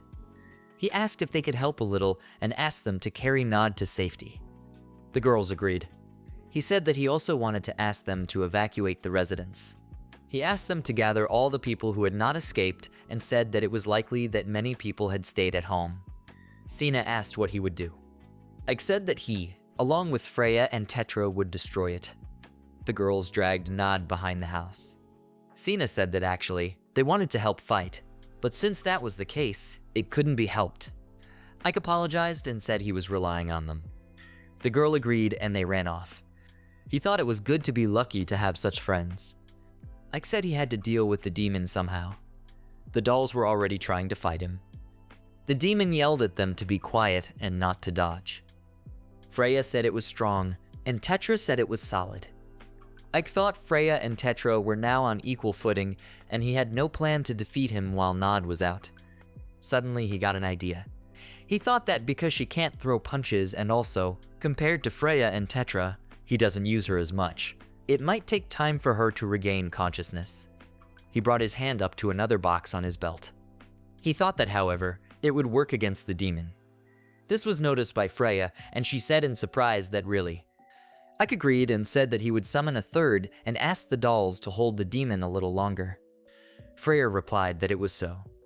He opened the box and said all hope was on her, calling for Lisha. The doll appeared. She started giggling and then said how long she had waited for this moment. Ike was very surprised. He even jumped back. The girl stood in front of the fallen Ike and said that she had finally met him, calling him master. The girl stood in front of Ike. She looked at him gently with her arms folded at her chest. He was very surprised. He asked if she was Lisha. The girl replied that it was correct, calling her master. He asked again. The demon noticed the girl and said it was a new enemy. He took a large stone in his hand. He shouted to exterminate and threw the stone. Ike yelled to be careful. He rushed to Lisha with a shout and hugged her and jumped away from the impact. When they landed, he asked if she was all right. She was surprised. She said he had protected her. Lisha said that in addition he hugged her with all his might. The girl, smiling with tears, said that she was now Lage ready to die. Ike asked her not to die and asked for forgiveness. She replied that if that's what he wanted, then fine. He exhaled. Lisha said that whoever took up their time with him, and moreover, almost maimed them, deserved to die. She raised her hand and fire appeared in it. She said she would destroy this low, stupid creature. The girl said that she realized that she understood that he had summoned her to destroy this stupid creature that had harmed Freya with Tetra. She screamed that it wasn't enough for her, that how dare he distract Ike and take up their time. The hero was surprised. Lisha said that she would put all her hatred, rage, and envy into the holy purifying light. The girl created a flame and launched a large ball at the demon. Ike turned to her. He realized that it was a black flame. He thought it looked like it had engulfed the demon. He shouted that Freya and Tetra had gotten into it too. Lisha told her master not to worry and that this flame didn't burn everyone. She said only those she considered an enemy. Freya watched the demon burn. The demon was surprised. He shouted that it was hot, that it was burning. Freya was surprised at the flame and said it was scary. Tetra said it wasn't hot. Lisha looked pleased. Ike was shocked. He shouted that this was their chance. He shouted to Freya and Tetra. He yelled for them to attack. Freya agreed. Tetra said she would kick ass. The girls ran to attack. Freya swung her sword and Tetra beat in hand-to-hand combat while the demon burned. Ike said cheerfully that the attacks were working. Lisha warily said something was wrong. The demon squealed very loudly. It created streams of wind that threw Freya and Tetra off. The two didn't realize what was happening. Everything around the demon was black. It landed on the ground. Ike thought that his aura had changed, and was he really only fighting at half strength? The demon talked about killing, about genocide, that it would start with him. He jumped up, swinging at Ike. Lisha shouted to him that it was dangerous. He asked to have faith in him. The girl agreed and happily said that she adored him. Ike pulled himself together and decided to watch. He used the improvement. He thought about anticipating his opponent's every move. Ike managed to easily dodge the attack. He jumped up and decided to attack himself. The demon swung again. Ike managed to partially dodge, but the demon clawed his arm. There was blood on the demon's claw. The hero, looking at his wound, thought he had failed. The demon was approaching Ike again. The one thought that even strengthened, he lacked the strength to dodge, that when he saw the movement, it was already too late. The monster attacked right in front of Ike's face. He jumped back farther away. The hero thought to the demon to get ready. Freya and Tetra were lying on the ground in broken tables. Freya shouted to Ike. Looking at the looming demon, the hero decided that here and now he would use his power. The demon tried to hit Ike, but he dodged. He dodged the next blow as well. When Ike managed to dodge another attack, the demon asked what was going on, why he wasn't getting hit. The hero jumped back. The demon asked how he was dodging. Ike wondered what was even before Freya had consciousness. He thought about the fact that he, including himself, was simultaneously controlling four. The conviction that he would never damage the dolls gave him a keen observational eye. He thought about what else it gave parallel thinking. Ike recalled dividing his thought processes into 4 separate areas, and in each area he could perform several times the normal amount of computation. He thought his maximum computational speed was about 30 times the normal speed, and by doing this he gained the ability to anticipate. With the help of omniscience, Ike saw the demon's actions ahead of time. He said that the demon's attacks would no longer hurt him. He thought that it seems the monster has little experience fighting intelligent opponents. It thinks simply, so defeating it is quite possible. Ike dodged the blows again and again, thinking that he still didn't have enough attack power to damage it. When the demon was able to wound his arm, he thought that he had provided for that as well. Freya and Tetra rushed into the fight. Freya screamed, swinging her sword that she would not allow any more. The demon called Ike a worthless boy and said it was enough that he would finish them off. The hero thought about how his dodging skills were not just to defend himself. He ran his hands over his puppets and used the source. He thought it was a close-range distribution, and so a huge amount of magical power would hit them. A light appeared around the girls. Freya screamed that the demon was wrong. Tetra screamed that Ike's power was their power. They shouted that you can't call Ike worthless. The demon wailed. Freya shouted that it was inexcusable, and the girls struck a powerful blow. A through hole appeared in the demon's body. He groaned and asked why. The demon began to disappear. Ike thought that now the two of them could be relied on. He turned to Lisha. The latter replied that she was ready.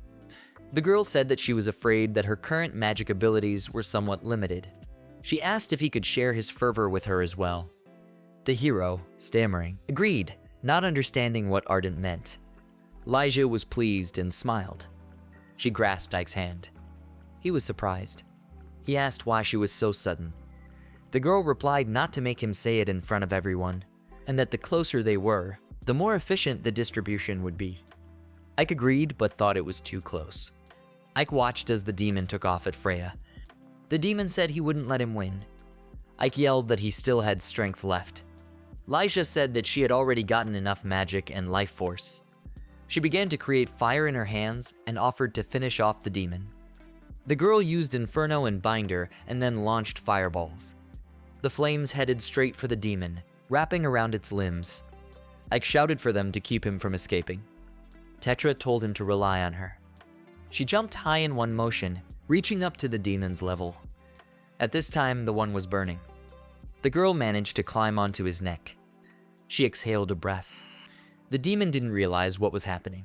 She attacked it by ripping out its wings and told it to get. The demon yelled loudly.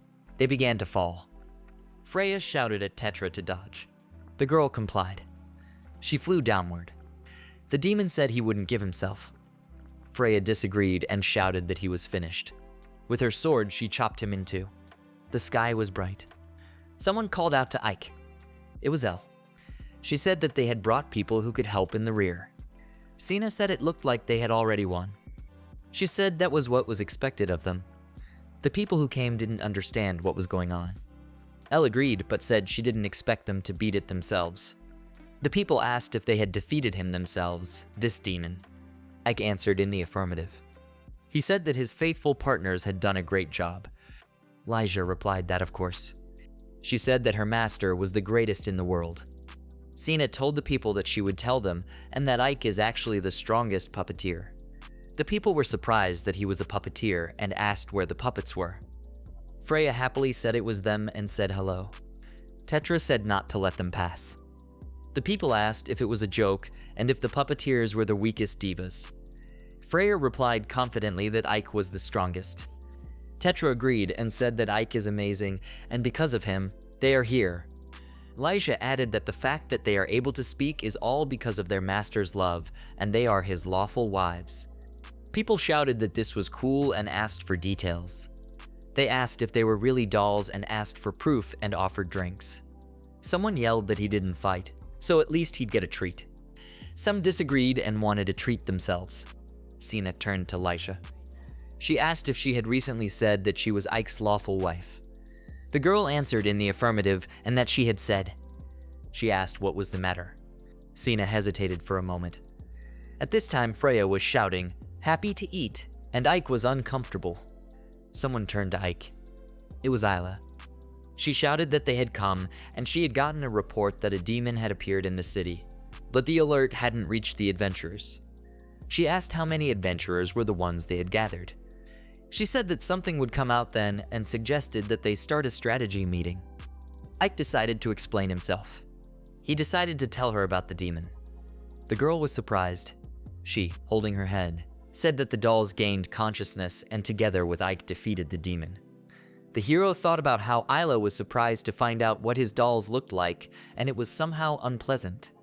One of the people said that he still didn't believe it. He asked if they were really dolls and why they were talking. Freya replied that it's because he loves them. The guy said he can't believe they are with consciousness and even defeated a demon. He pointed to Tetra and said, like this little one right here. He said he really couldn't believe she had that much power and asked if she really fought a demon. The girl was surprised. She asked if he wanted to check. They decided to arm wrestle leaning on a barrel. The guy said he was a C-rank tank, but his strength was as strong as a B rank, so he was afraid of breaking her delicate arm. The girl won in one motion. He screamed. There was discussion all around that the same matchler had lost, that she was just something. People were taking their turn to see who was next. Tetra was beating everyone with ease. They were yelling that well she was giving it. Ike looked at it and thought that people were flying away. Freya happily said she wanted to do it too. The hero told her to be careful. Lyja put her arm around Ike and started pouring something into his mug. He asked what it was, what she was doing, and what kind of powder it was. While the fight was going on behind them, the girl suggested that it would be better to talk about love. Ike was puzzled. He said that he was just interested in something. She was surprised and asked what. Ike asked why she didn't get consciousness earlier. The girl replied that because compared to Freya and Tetra, Lyja, the nun, didn't have much of a chance to blitz. Ike thought that it would still take time on her, all because he didn't want to put her in danger. Ta said that if he so desired, they could discuss it. She said they would start from the day they met. She said that he, to them, dolls considered mere objects, with all kindness, stroked their heads, told them they were relied upon. Lyja said she loved that so much. She said that when it came to fighting, he himself would get in front of them and become the bait, that then her heart was ready to burst with excitement for him. The girl said that of course there were nights when she thought about why he was only using Freya with Tetra, but when she learned that it was because he didn't want to put her in danger, she couldn't hold back any longer. She screamed that she loved it. She said it wasn't all that. That one beautiful night, on a full moon, he had called her to help his wounded partners in spite of his wounds. Everyone ended up on the street. Ike said they were making so much noise and no wonder they were kicked out. Elle agreed and said the others were having so much fun. Lyja said she was sorry and she didn't get to the most interesting part. Freya asked in surprise if she had talked enough yet. She looked at Lyja. Freya hugged her. She said cheerfully that they had plenty more time to talk. The nun looked at her. She said Freya could ask anything. Ta apologized. Lyja told Freya that being rejected was like an insult, that it was to be expected, that she was the one the master most often summoned. She said she would never cede her rightful place as the master's wife to her. Freya interjected in surprise. She asked if she was in too much of a hurry and said she liked Eika too. She got embarrassed and said she meant she liked it as a friend. Freya blushed and said that love is not for them yet and she means it's too soon. Lyja said what kind of acting ability is that, and she even believed it. Ike thought how friendly they were. He looked down in surprise. He was being hugged by Tetra. He asked her what was wrong. The girl replied that she had decided that if she liked someone, it was best to make it explicitly known, and she too would fight for Ike. The man thanked her and said that he would take care of her too. Sina looked at them. She was approached by Elle. She asked if the one would join. The girl cried out in embarrassment. She shouted that no, that she didn't mean that she loved Ike and the like. Elle interjected that she didn't love him. Sina shouted that she didn't, though. The hero turned to her. The girl shouted that he had heard that it was just a figure of speech like that. Elle laughed. She thought about the fact that Sina is her childhood friend, and she is usually calm, and this is the first time she sees her so excited. She thought that was why she was very happy and would help her in any way she could in this case. She thought that there was no progress this time. Sina at this time was thinking of words for excuses. Ike thought that something was keeping them busy. Freya and Lyja hugged him. Freya suggested that it was the way to go. Lyja said that everything is fair. Freya said the fun night was just beginning. Ike said it's actually hard to walk like that. Behind them, Sina was sad. Elle told her that next time. Nod woke up. He lifted himself out of bed and wondered where he was. Suddenly, he was in pain. He thought of those wounds, and that he had definitely fought Ike. He remembered that a demon had appeared in the square. Nod thought about how the room was like the guild doctor's office, and someone had carried him here after being hit by the demon. He thought, that is, it looks like he defeated the demon.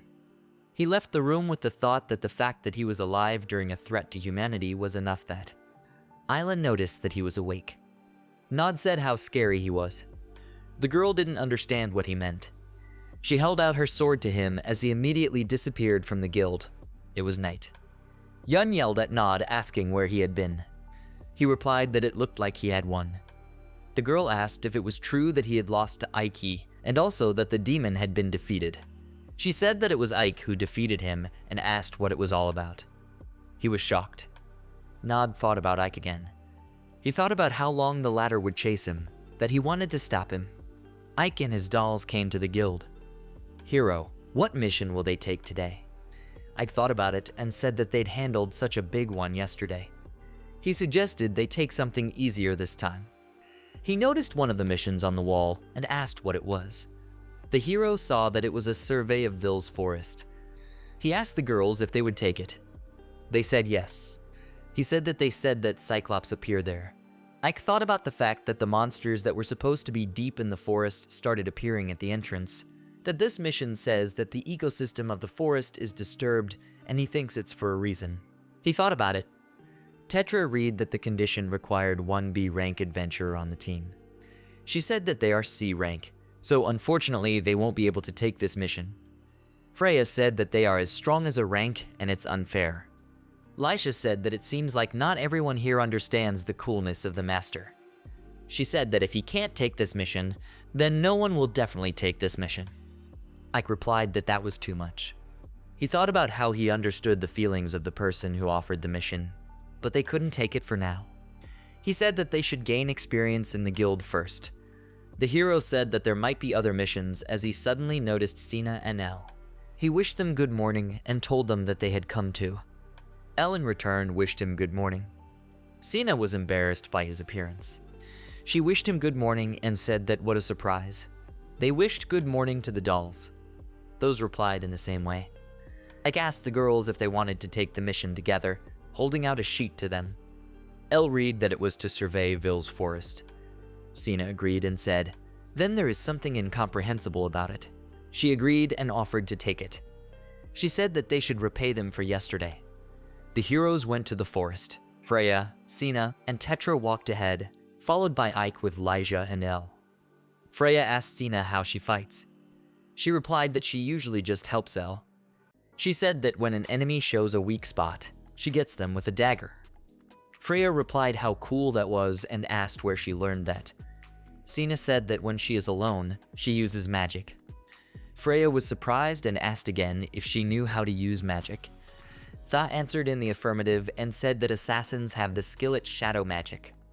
She said there was something else. Suddenly, the girls noticed something and turned around.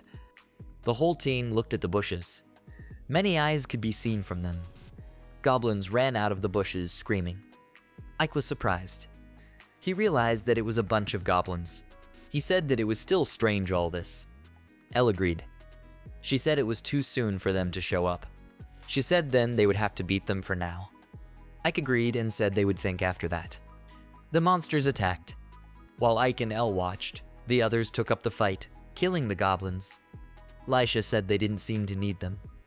Elle said they would only get in the way with their magic. The hero agreed. The goblins were defeated. They moved on. Ike thought about the fact that the farther they went into the forest, the more it stank. He looked at the ground and was very surprised. There were bloody bodies lying on the ground. Freya said, "This is the view." The girls agreed. Sina wanted to say something. Ike turned to her. He asked what it was and if she had noticed anything. The girl answered in the negative and that it was nothing special. She said that they defeat strong enemies in the same way, so only some very strong creature could make such a scenery. Ike agreed.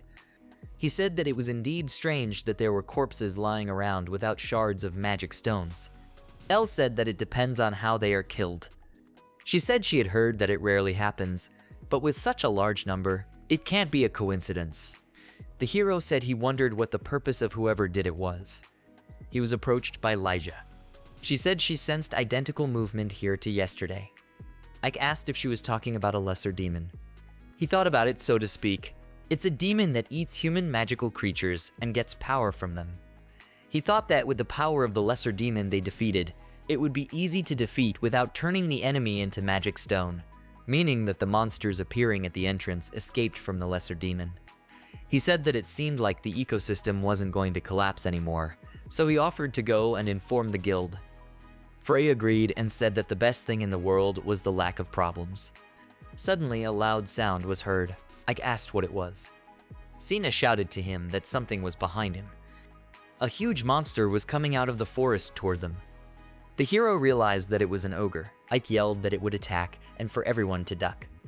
The ogre ran at them, swinging a club. The heroes encountered an rank ogre monster. Ike shouted that the monster was attacking, so everyone dodged. The ogre hit the ground with all its might with a club. Sand and dust flew at the heroes. Ike thought about the fact that they hadn't yet realized what kind of lesser demon threat was here.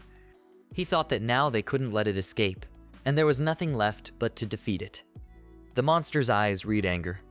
Ike shouted for everyone to form a front. He told Elle that he wanted to ask her to support them. The girl agreed and said she thought she could stop him. The hero told Lyja to also interfere with the ogre and help the wounded. She agreed and asked what about himself.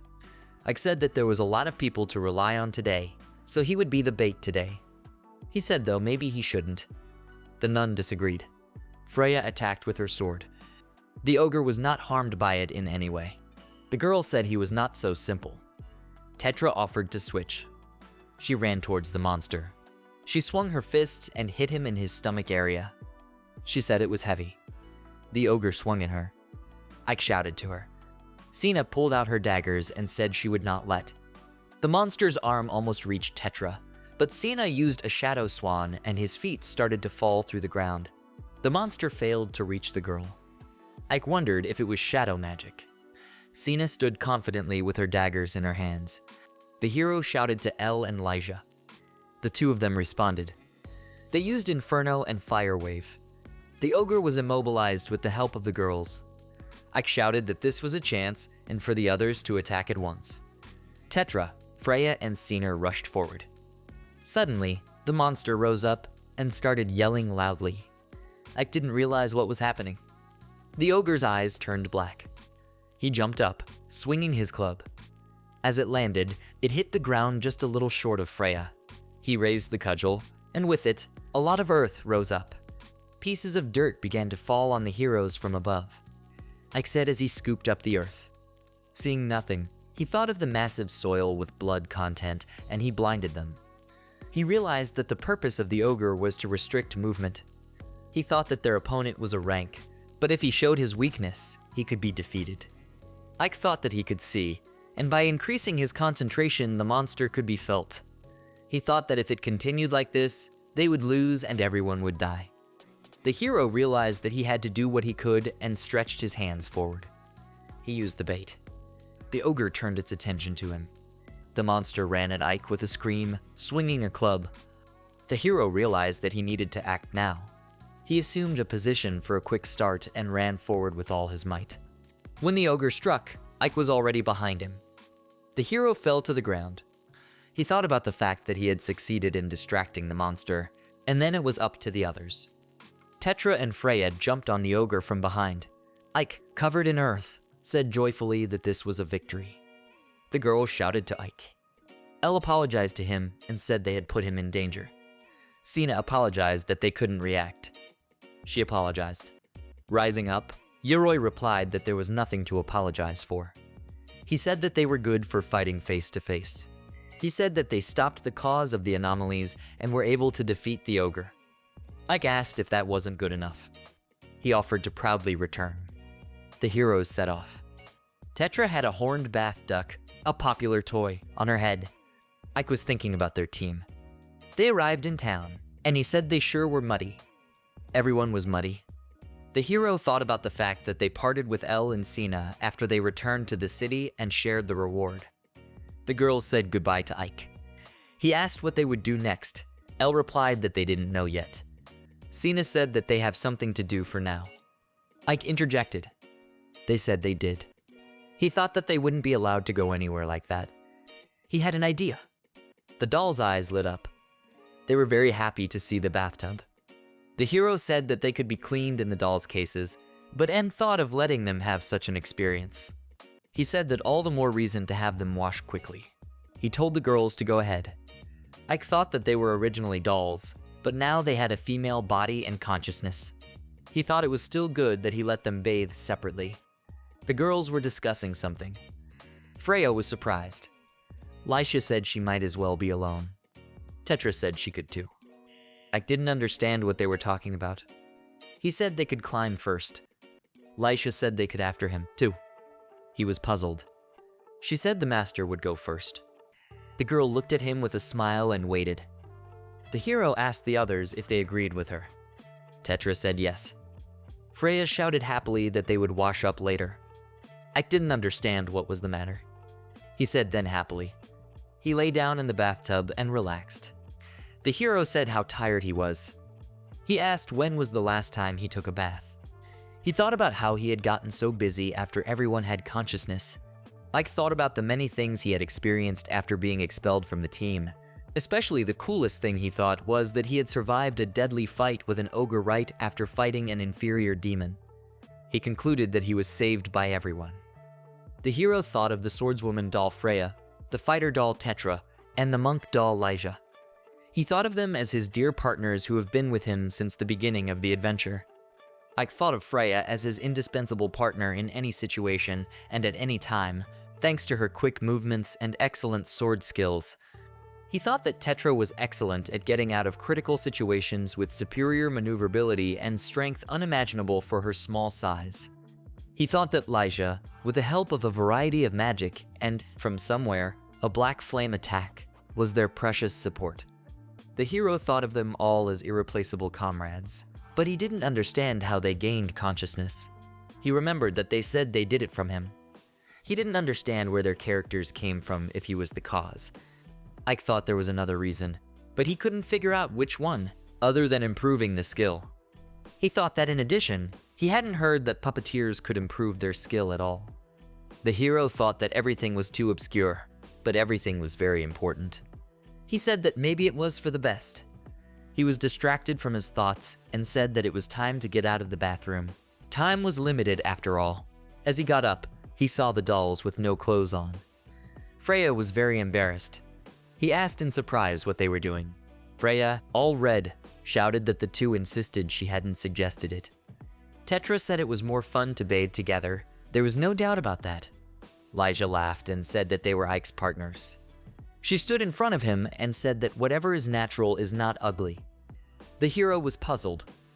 The girls jumped into the bathtub. Tetra said that Ike was caught, and Lyja apologized. Freya, covering herself, also climbed into the bathtub.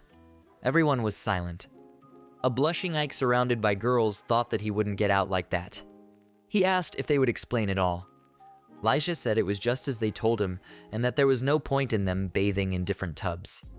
The hero disagreed and said that there was a point. The girl said how shy he was and giggled. Ike thought that he couldn't be the reason for having such a character and that she was mocking. Tetra's head made contact with his shoulder. The girl lay down on top of him. The hero turned to her and asked if she could move away a little. She replied that she could not, and that she was comfortable here. He turned to Freya.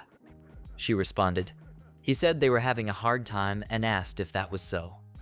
She said yes. A duckling toy was floating in the bathtub. Tetra said that this is it, happiness. Ike said it felt good. Lysia agreed. The hero said that sometimes, in principle, you can, and that was it. Freya was sitting remotely from everyone. She said she would come closer. At the guild, the guys said hello to Ike and asked him what quest he would take today. He replied that he had just come to look and hoped to find a good one. People whispered that he was the one. They wished him well. The hero thanked. Lysia giggled. Freya asked what was the matter. The one replied that she thought the attitude of the host was changing day by day. Freya said that they had finally noticed the host's attractiveness, but they would only give them a passing grade for now. Lysia replied that the one was unwavering. She said that it still felt good to her as well. Freya agreed.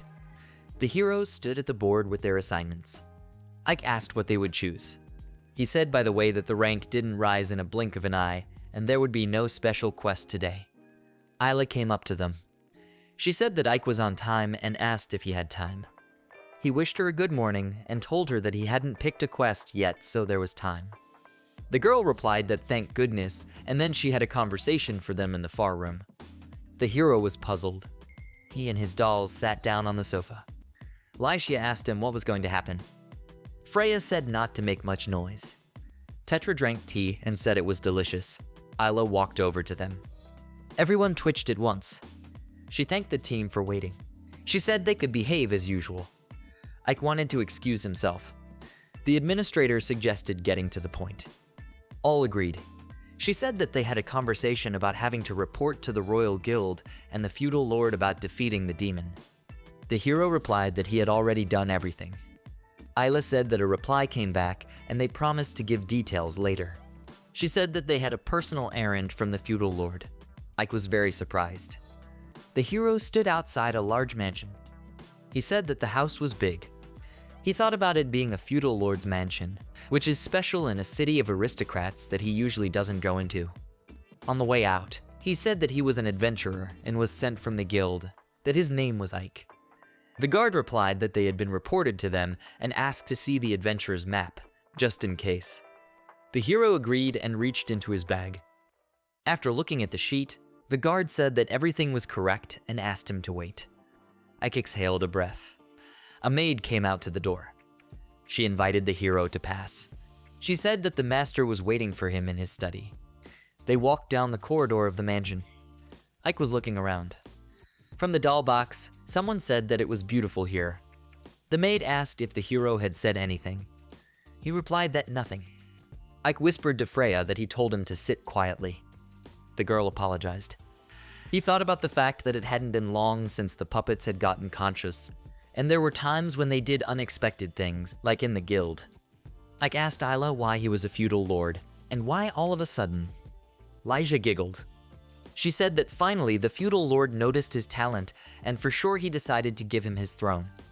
The hero covered her mouth and asked her not to say such a thing. He thought about the fact that they were learning to live like ordinary people, but now they were dealing with the aristocracy and would like to have a minimum of incidents.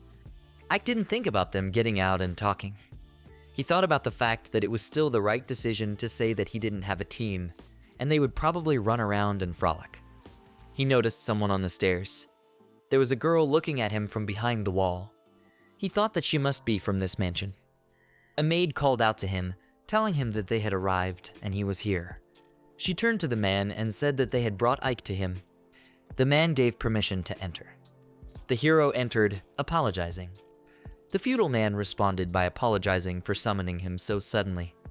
He said it was a pleasure to meet him. that he was the feudal lord of Gray's territory, Alt Gray's.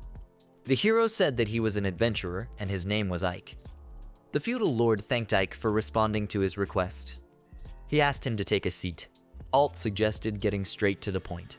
He said that news of Ike's recent exploits had reached him, and so he wanted him to defeat the boss on the 6th floor of the Septum Labyrinth. The hero asked what the boss on the 6th floor was. The man replied that it was a Hydra. Ike interjected. He thought that the Hydra is an rank monster with a bunch of heads, using poison, and seems to have but very little information that it also appears in other dungeons. He asked how Alt knew the Hydra was the boss of the 6th floor. He apologized for the question and said it was just the first time he'd heard of it. The hero asked if there was some adventurer that had reached it. The feudal man closed his eyes.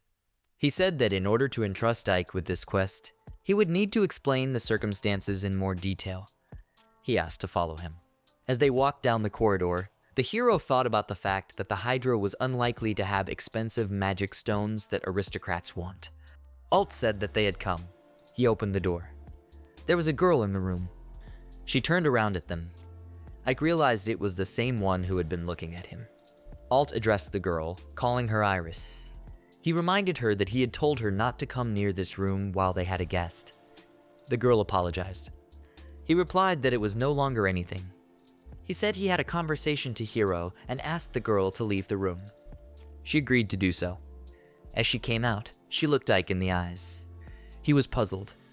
The feudal lord apologized. He said the girl's name was Iris and she was his daughter. He said that he tried to stop her, but she came to check her condition as usual. Ike interrogated what condition meant. There was a woman lying motionless on the bed in the room. Alt offered to introduce her. He said that this was Lynn Grays, his wife, and to make it clearer to him as an adventurer, she was Lynn's hero. Ike thought about the fact that heroine Lynn is this city's legendary adventurer, that she was the leader of the rank hero team and achieved many successes, but a few years ago, she suddenly disappeared. Ike asked again if she was Lynn's heroine. Alt replied that as he could see, Lynn had been asleep for a long time. He said it was the effect of the poison she had poisoned herself with 3 years ago. The hero thought about the poison. He realized that it was on the 6th floor. He thought that the fact that adventurers disappear is a common thing. The feudal lord agreed and said that she was poisoned by Hydra venom. The hero thought about the fact that adventurers don't calculate their strength. Sometimes they are unlucky, and sometimes they go off the rails. Alt offered to tell a little bit of how it was. He asked if Ike knew that Lynn had fought on this city's team. He replied that he knew. The man said that the team consisted of Lynn, a sword wizard, and a priest. He said there was also a puppeteer. The hero was surprised. He asked again if the puppeteer was on Orang's team. Alt replied that Lynn had said that he was a very gifted puppeteer. He said that he masterfully controlled 3 puppets about a meter tall at the same time, something that ordinary puppeteers could only control 1. So it was immediately obvious that he was gifted. Ike was shocked. He thought about how he didn't know about this. He had always thought that puppeteers moved to the suburbs and became circus performers, that they weren't usually considered a normal profession, and he didn't have any other puppeteers he knew and thought it was the norm. He thought he had 3 puppets that were about 1.5 meters tall, that even before gaining consciousness, they stood out, and there really is something to wonder about. Alt asked for permission to return to the case. The hero agreed. The man said that once, Lynn had headed to an unknown territory, that she wanted to pass the 6th floor of Septum's labyrinth. He said that when she reached the depths of the 6th floor, she encountered a Hydra and was betrayed by the puppeteer. Ike was puzzled. Feudal said that it seemed to be a surprise, and it could be assumed that the puppeteer was controlling 3 puppets before the Hydra. He said that the whole team was hitched by the puppets and they couldn't move. Alt said that Lynn was somehow able to shake a puppet off of her, but there was no more time or way to save the others. He said that after being poisoned by the Hydra, the girl saved her partners and escaped, and after leaving the dungeon, she lost her already almost lost consciousness that she came back tormented. Alt said, further recounting what he had heard from the swordsman mage and priest from Lynn's team. Ike hesitated. The man looked at him. He apologized for telling an unpleasant story. The hero replied that it was no big deal, and what's more, he wanted to know something. The man asked what. The hero asked what was the purpose of the betrayed puppeteer and where he went afterward. The feudal lord replied that it was unknown to him. He said that after that incident, he disappeared and was never seen again, and whether his purpose was originally to kill Lin and the team was also unknown. Ike thought about how he didn't know that such a thing could happen to the Orang team. He didn't understand what the strange feeling in his chest was. He replied that he understood what had happened. The hero said that he was a mere puppeteer, and from what the man had told him, he was in no position to help. He said he thought if he called in a skillful priest, it would be quicker and safer. Alt replied that it was as he said, but a priest from their team had already tried to cure Lin. However, he failed. He said that after that, they had summoned other skillful priests, but they failed as well, that there was a strong curse placed on Lin that nullified the healing and recovery magic. Ike pondered. The feudal lord said that since it was a special monster, it was necessary to defeat the Hydra to break the curse. He looked at his wife. He said that he had already traveled to different cities and given quests to different Arank adventurers, but as Ike could see, there was no result. He said that many of them returned after failing to reach the 6th floor, or refused after learning that another team of heroes had been defeated. He said that for 3 years he did not give up, but he could never forgive. And then he found out about Ike. Alt said that after learning that the strong puppeteer who had single-handedly traveled the 5 floors of the maze and defeated the demon that appeared in the city, he thought it was all a miracle. He said that Lin tolerated the poison with the help of her sacred strength and fortitude, but she would no longer last that long, and most likely only had about half a year left. He asked Ike very much. He asked if he could accept this quest and save Lin. The hero thought that he understood the purpose and the reason, but for now there was still something troubling him. He thought about the fact that there was still some decisive event why he chose him. He remembered Alta's phrase about learning that Ike was a strong puppeteer. The hero turned to the feudal lord and apologized if he misunderstood something. Alt replied that there was nothing and allowed him to ask. Ike asked if it was possible that Iris was also a puppeteer. Iris was sitting in her room holding a toy. There was a knock on her door. She asked who came. She saw Ike at the door, which surprised her. The man wished her a good day. He said that he was adventurous Ike. The girl replied that she had learned from her daddy. She said he was a puppeteer. The hero agreed. He said that he wanted to talk a little before accepting the quest. The girl turned away. She said there was no point in giving the quest to a puppeteer. He asked why. She replied that it was because they were all stupid, in the way that it was a bad job in general, and also because of the puppeteer her mom couldn't wake up. She yelled that she hates puppeteers. Iris said that her mom let the puppeteer in anyway, and she was betrayed, that she thought it would be better if the puppeteers didn't exist at all, so she was punished. The girl said that she too had become a puppeteer. Alt said it was true and his daughter Iris was a puppeteer. He said that she loved hearing about Lin's adventures, that she was proud of Lin because she was both a hero and her mother. He said that this was why it was a great shock to Iris that her tortured mother could no longer wake up, and Iris was the saddest. Feudal said that her sadness eventually turned to anger, and she took her unreasonable anger out on the puppeteers. He said that in addition, her fate was cruel, that 3 years ago the goddess had given her a job. Ike looked at Iris. Alt said that the girl had begun to hate even herself, that she had been cheerful, but then stopped even smiling. Ike thought about the fact that he realized why the feudal lord wanted to entrust this quest to him. He turned to Iris. The hero thought about the fact that more than anything, he now wanted to save the girl standing before his eyes. He crouched down so that their eyes were on the same level. He said that the puppeteer was actually a cool job. The girl was puzzled. She shouted that she couldn't believe what everyone else was saying, though, that puppeteers could do nothing but sacrifice their own puppets. Iris screamed that she didn't want to be unwanted, and she didn't want to sacrifice her dolls. Ike looked at her. He said that she already had the most precious thing for a puppeteer. She interjected. Ike took 3 boxes of dolls in his hand. He said they could work wonders. He opened the box and used the designer. The girl saw a bright light. The dolls were hugging Iris. Freya cried and told her everything would be all right. Tetra said they were with her. Lyja said she was only today yielding to her master's kindness. The hero looked at this. He asked what they were doing. Iris asked him in surprise who they were and where they came from. He replied that the three were his puppets. The girl was very surprised. She said that they could talk, and this was the first time she had heard of it, that dolls were dolls. Freya agreed. She apologized for the hug and said that they used to be ordinary dolls. She said that because Ike cared about them so much, they stopped being decoys and were able to protect him on their own. She said he always treated them with care and respect. Ike was embarrassed. Freya said cheerfully that here they had gained consciousness. The girl repeated after her. Lisha said that she knew that she would not believe it right away. She said that puppeteers could do such miracles. Tetra said it was very nice to be treated well by someone, that she was a puppet too, so she understood. Iris asked if that was true. Ike said that thinking that dolls are more important than anything else is the most valuable thing to them, so Iris would make a good puppeteer. He said he would prove it. The girl repeated surprised. He said that he and she had the same feelings. The hero said that he, as the strongest puppeteer, would triumph over the Hydra. He said he would save her mom, that he wanted the girl to love the puppeteers. Ike said he wanted most of all for her to defeat herself. She was surprised. Her eyes shone. She asked if he definitely treasured his dolls. Toth replied that of course. She asked if he was sure he would not betray. The hero replied that he swore that he would never betray her. The girl asked if they could be believed. Ike asked to believe them.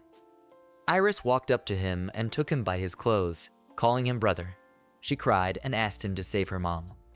The hero replied that she should rely on him. Ike was in the City of Adventurers, Isekai'd, and he needed to go to the Septum Labyrinth. Alt said in surprise that yet, he still couldn't believe. He said that he couldn't believe that Ike's dolls had developed consciousness. He said with a smile that Iris had already made friends with them. He said she hadn't smiled in a long time.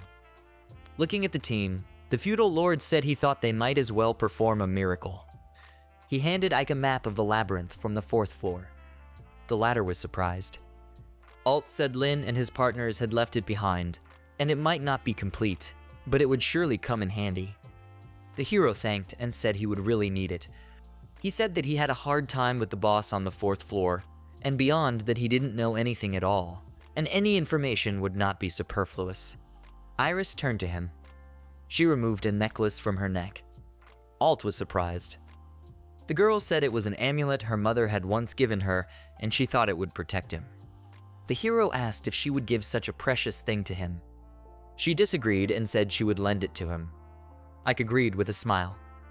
Iris said that he was very dear to her, so she asked him to return it by all means. The hero replied that of course. She asked not only to save her mom. She asked him and himself to return safely. Ike promised that he would. The family saw his team off. There were many sheets of paper on the table. The hero said they would discuss strategy first. He said it was good that Isla helped them. He read the books while the dolls sat silently watching him. Tetra was drinking tea at this time. Ike thought about the fact that the Hydras were all from different dungeons, but they were all quite labor-intensive to defeat. He thought that the Hydra had 7 to 9 heads attacking with physical attacks and poison, and it would be hard to win. The hero thought that besides, if he didn't chop off all the heads, it wouldn't die and they would grow back. Ike closed the book. He told the girls to listen. Freya agreed. He said she would be a support and to concentrate on chopping off the heads. The girl told him to rely on her, that she would definitely be able to. He told Tetra to help, that he would leave the body attacks to her. Tetra replied that she would do what she could. The hero told Lyja that she would get the hardest task. The girl agreed and told him to order whatever he wanted. He said to concentrate on treating the poison from the Hydra and that looking at Lin's condition, just disarming it would be difficult. He told Lisha to be sure to neutralize the poison before it touched them. The girl replied that it sounded difficult, but she could do it, and that all attacks aimed at him would be disarmed. He said how brave she was. Ike told the dolls that there was something else he would ask of them. He said that he wanted Freya to cauterize all the incision sites of the heads. Foxy said that it is difficult multitasking, and if they do it all at the same time, it will be a little difficult. The hero hesitated for a moment. He said he didn't deny it and asked to wait while he rethinks the plan a bit. Lysia shouted that here he was giving that she wasn't talking in that sense. The girl said they just needed an incentive. She asked if she could ask him for something if they could manage it. Ike asked in bewilderment what to ask for. The Ta replied that a reward. The hero asked again. He agreed. The doll giggled. She said cheerfully that he obliged. The other dolls asked what they should. Ike replied that he already understood and for them to think about what they wanted. The puppets cheered. The hero wondered if that was really what they wanted. He suggested to go while they were motivated. He thought about the fact that once upon a time, he was on Noda's team and they challenged this dungeon with a bunch of monsters. He told the girls that the 4th floor boss was pretty difficult. Freya asked who he was. Ike replied that it was a gargoyle. He thought about how it was difficult for a team with exhausted members to inflict fatal wounds on its hard body, that they had backed off several times, and it would be a difficult place to climb to the 6th floor. He thought that fortunately the 3 were advancing full of initiative, so they were not particularly exhausted, but it was impossible to relax. They entered the room. Tetra hit the gargoyle hard. Ike was surprised. A hole was formed in the monster's body. Tetra stood in the middle of the room with her hand raised. The hero looked at her. She said that was it. Ike was shocked. He said that the gargoyle was kind of B rank. He thought Tetra had hit the monster's weak spot that Freya had shown, all in one hit. He thought Tetra was stronger than expected after gaining consciousness. Freya saw that the one was covered in dust and headed over to clean it. The hero said that their teamwork was getting better and thus they were getting stronger. He thought how brave they were. Ike told them that there was almost nothing further to go. He suggested that they go on. Freya and Tetra happily agreed. The 4th floor was passed. A multitude of monsters were walking towards the heroes. Freya attacked with her sword with a shout. She shouted that there were too many of them and they should go elsewhere. Ike replied that he understood. The team ran through the dungeon. Lysia pointed her finger forward and shouted that that was the end of the corridor there. Ike was out of breath. After reaching the end, he said that was fine and they went out into the open. He looked at Tetra and was very surprised. He asked her what she was doing. She picked up a huge log and said to provide this to her. She yelled for everyone to be careful and threw the log forward. It hit right into the passageway. Before the monsters could get in, rocks started falling down. Ike told Tetra that it was a great job. The girl was pleased. In the end, the passage was completely blocked with rocks. The hero said that magic has its limits, so they would avoid fighting if possible. Tetra and Freya agreed. He said that next would be the boss room on the 5th level. Freya asked if he thought the boss was there. Ike thought about the fact that in the dungeon, all the bosses on each floor are revived with a certain time interval, but the deeper the level, the longer it takes to revive. He said that after 10 days, he would probably have already returned. The Minotaur stood in the middle of the room. He stood menacingly with a huge axe in his hands. Freya said that apparently they would have to fight him again. The monster woke up and started yelling loudly, creating wind currents. The Minotaur's eyes poured blood. The hero thought that he and Freya had struggled to deal with the Minotaur that time, but now Tetra and Lysia were also with them. Everyone was ready for the battle to begin. Ike said that was fine, and they would destroy the Minotaur. Freya agreed. Tetra said she was listening. Lysia said okay. The Minotaur kicked off and jumped upward with great speed. He swung his axe in a leap. The hero realized that he was going to mow them all down at once. Freya shouted that she would not allow it and headed into battle with the monster. She almost hit it with her sword, but it was able to dodge. Ike thought about the fact that the monster was able to dodge. He shouted to Lysia. The one replied that she understood. It used Inferno. Its ability headed towards the Minotaur. The hero said that the monster's ability was legs and one should aim for them. The Inferno flew to his feet. The Minotaur jumped up again. Lysia said he dodged it. Ike replied that it was no big deal. He asked Tetra if she agreed. She said to give it to her and jumped up to his level. She left a non-floor mark of her soul. Ike thought he knew the Minotaur could still repel Tetra's axe attack. He used a decoy. While the monster was looking at the hero, Tetra flew close enough to him. She punched him in the stomach with her fist from above, and he flew down. Freya screamed that he wouldn't get away from her this time. She ran toward him. The girl attacked him with her sword and screamed that this was it. The Minotaur screamed. A magic crystal appeared. Ike told the girls that it was a good job, that he never doubted them. Freya said it was a great team effort. Tetra said it wasn't bad, they smacked it in. She, holding the rock in her hands, was satisfied. Lyja said she was a little off and would have to redeem herself next time. Ike thought about the fact that now the three of them could fight on their own, that he was absolutely thrilled. He thought that he couldn't rely on them alone, that he had to find out what he himself could be of use. He looked at his puppets. The hero, clenching his hand into a fist, thought he wanted to evolve too. He suggested going to the 6th level. The team walked through the dungeon. Ike thought that it must have been quite some time since they had climbed to the 6th level. Freya turned to Ike. She said that the opponents were somehow absent, and she also kept getting a strange feeling. It was hard for her to explain. Lyja asked if the feeling was that the quality of magic was different from the previous level. Freya asked if everyone felt it too. The hero looked forward in surprise. They entered a room dotted with crystals. Freya said that it was very beautiful here. Ike replied that it was unbelievable. He thought about the fact that it was a hall full of crystals, that nothing resembling an enemy could be seen right now. He thought that it might be because of the thick fog. Suddenly, an idea came to him. He told Lyja to use purification magic. She replied that she understood and set to work. She used purification. The girl rose upward and her hands glowed. The hero realized that the fog was clearing and what it meant. He shouted that the fog was poisonous. He thought about the fact that there are several types of poisons that the Hydra releases, and this one is considered the most unpleasant of them all. He thought of it as a large-scale poisonous attack in which diluted poison mixes with the air and spreads throughout the atmosphere, and it is a poisonous fog. He shouted that they were already in Hydra territory. Ike yelled for everyone to be on alert and that the fight could start at any moment. Suddenly, he heard something. He realized that they were not just in its territory. Staring into the blackness, he realized that the entire 6th level belonged to her. Suddenly, someone's eyes showed. Freya was shocked. Ike looked up in surprise. A Hydra appeared in front of them, with a bunch of heads. He shouted it came out.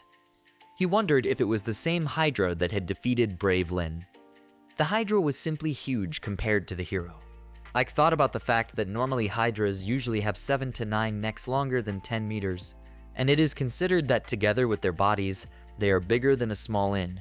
But this Hydra seemed to have a neck length of more than 30 meters. He realized that it was obviously bigger than its congeners. The hero asked in surprise if she was definitely in a Ranga. Ike yelled for everyone to get to their posts. He shouted to Lyja to keep clearing the field. She replied that she was an expert at it. Freya and Tetra ran into battle. They headed for the Hydra. Its heads were opening their jaws. 2 of the heads went straight for the girls. They failed to hit them. Freya shouted that it was too late and struck with her sword. Several heads aimed at Tetra. She looked up intently. The rocks began to crumble. The girl jumped high up. She swung her fist. The Hydra heads received powerful blows. Ike said that was great. He thought they had a chance. He thought about the fact that the size of this Hydra was noticeably larger than the standard Hydra. It was quite a strong opponent, but they would be able to overpower it. He thought that he had to be careful, because their strength would decrease after the battle, and to prevent it from regenerating, they would cut off its head and cauterize it. He shouted to Tetra to point one head in Freya's direction. The Tau replied that she understood. The girl took the Hydra's head in her hands. Ike shouted to Freya to be careful. Tetra held the Hydra head and said it was time to start. She launched the head toward Tetra. The head yelled loudly. It landed next to Freya, crashing into another head. They yelped in pain.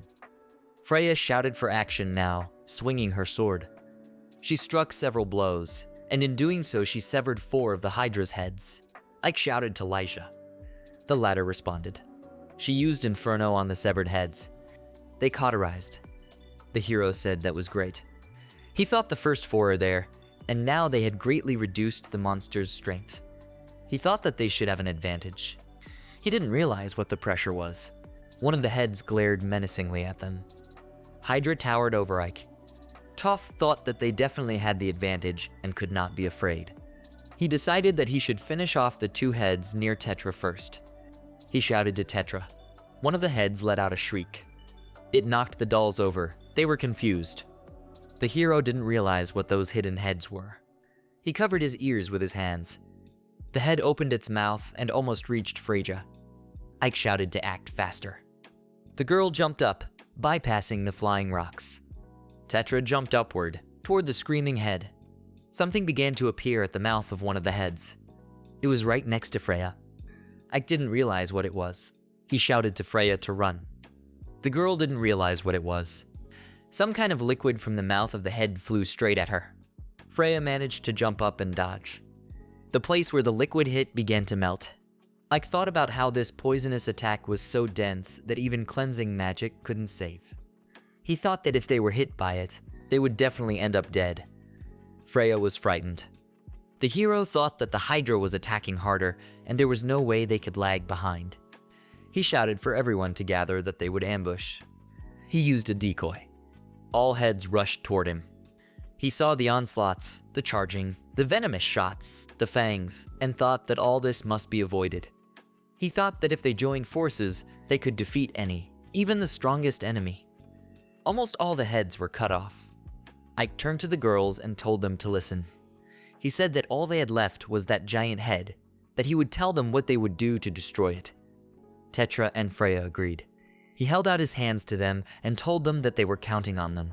He shouted for them to charge magical resources. Freya shouted to head forward.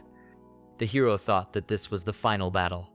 He thought about the fact that everyone, starting with Lyja, was expending a lot of magical energy. Freya and Tetra headed forward. Hydra watched them.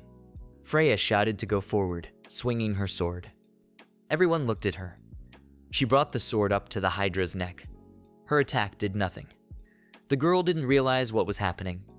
The Hydra very quickly turned toward her with its mouth open.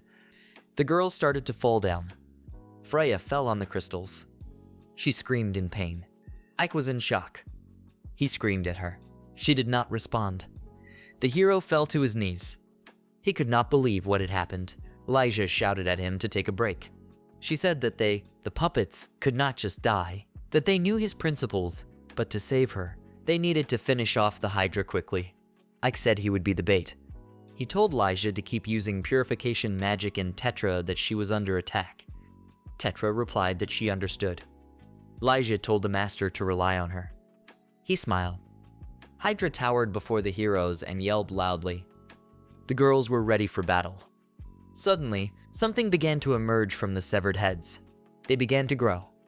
Ike thought about the fact that they were supposed to be burned. He didn't understand why they were regenerating. The heads finally grew. He shouted that this Hydra was special.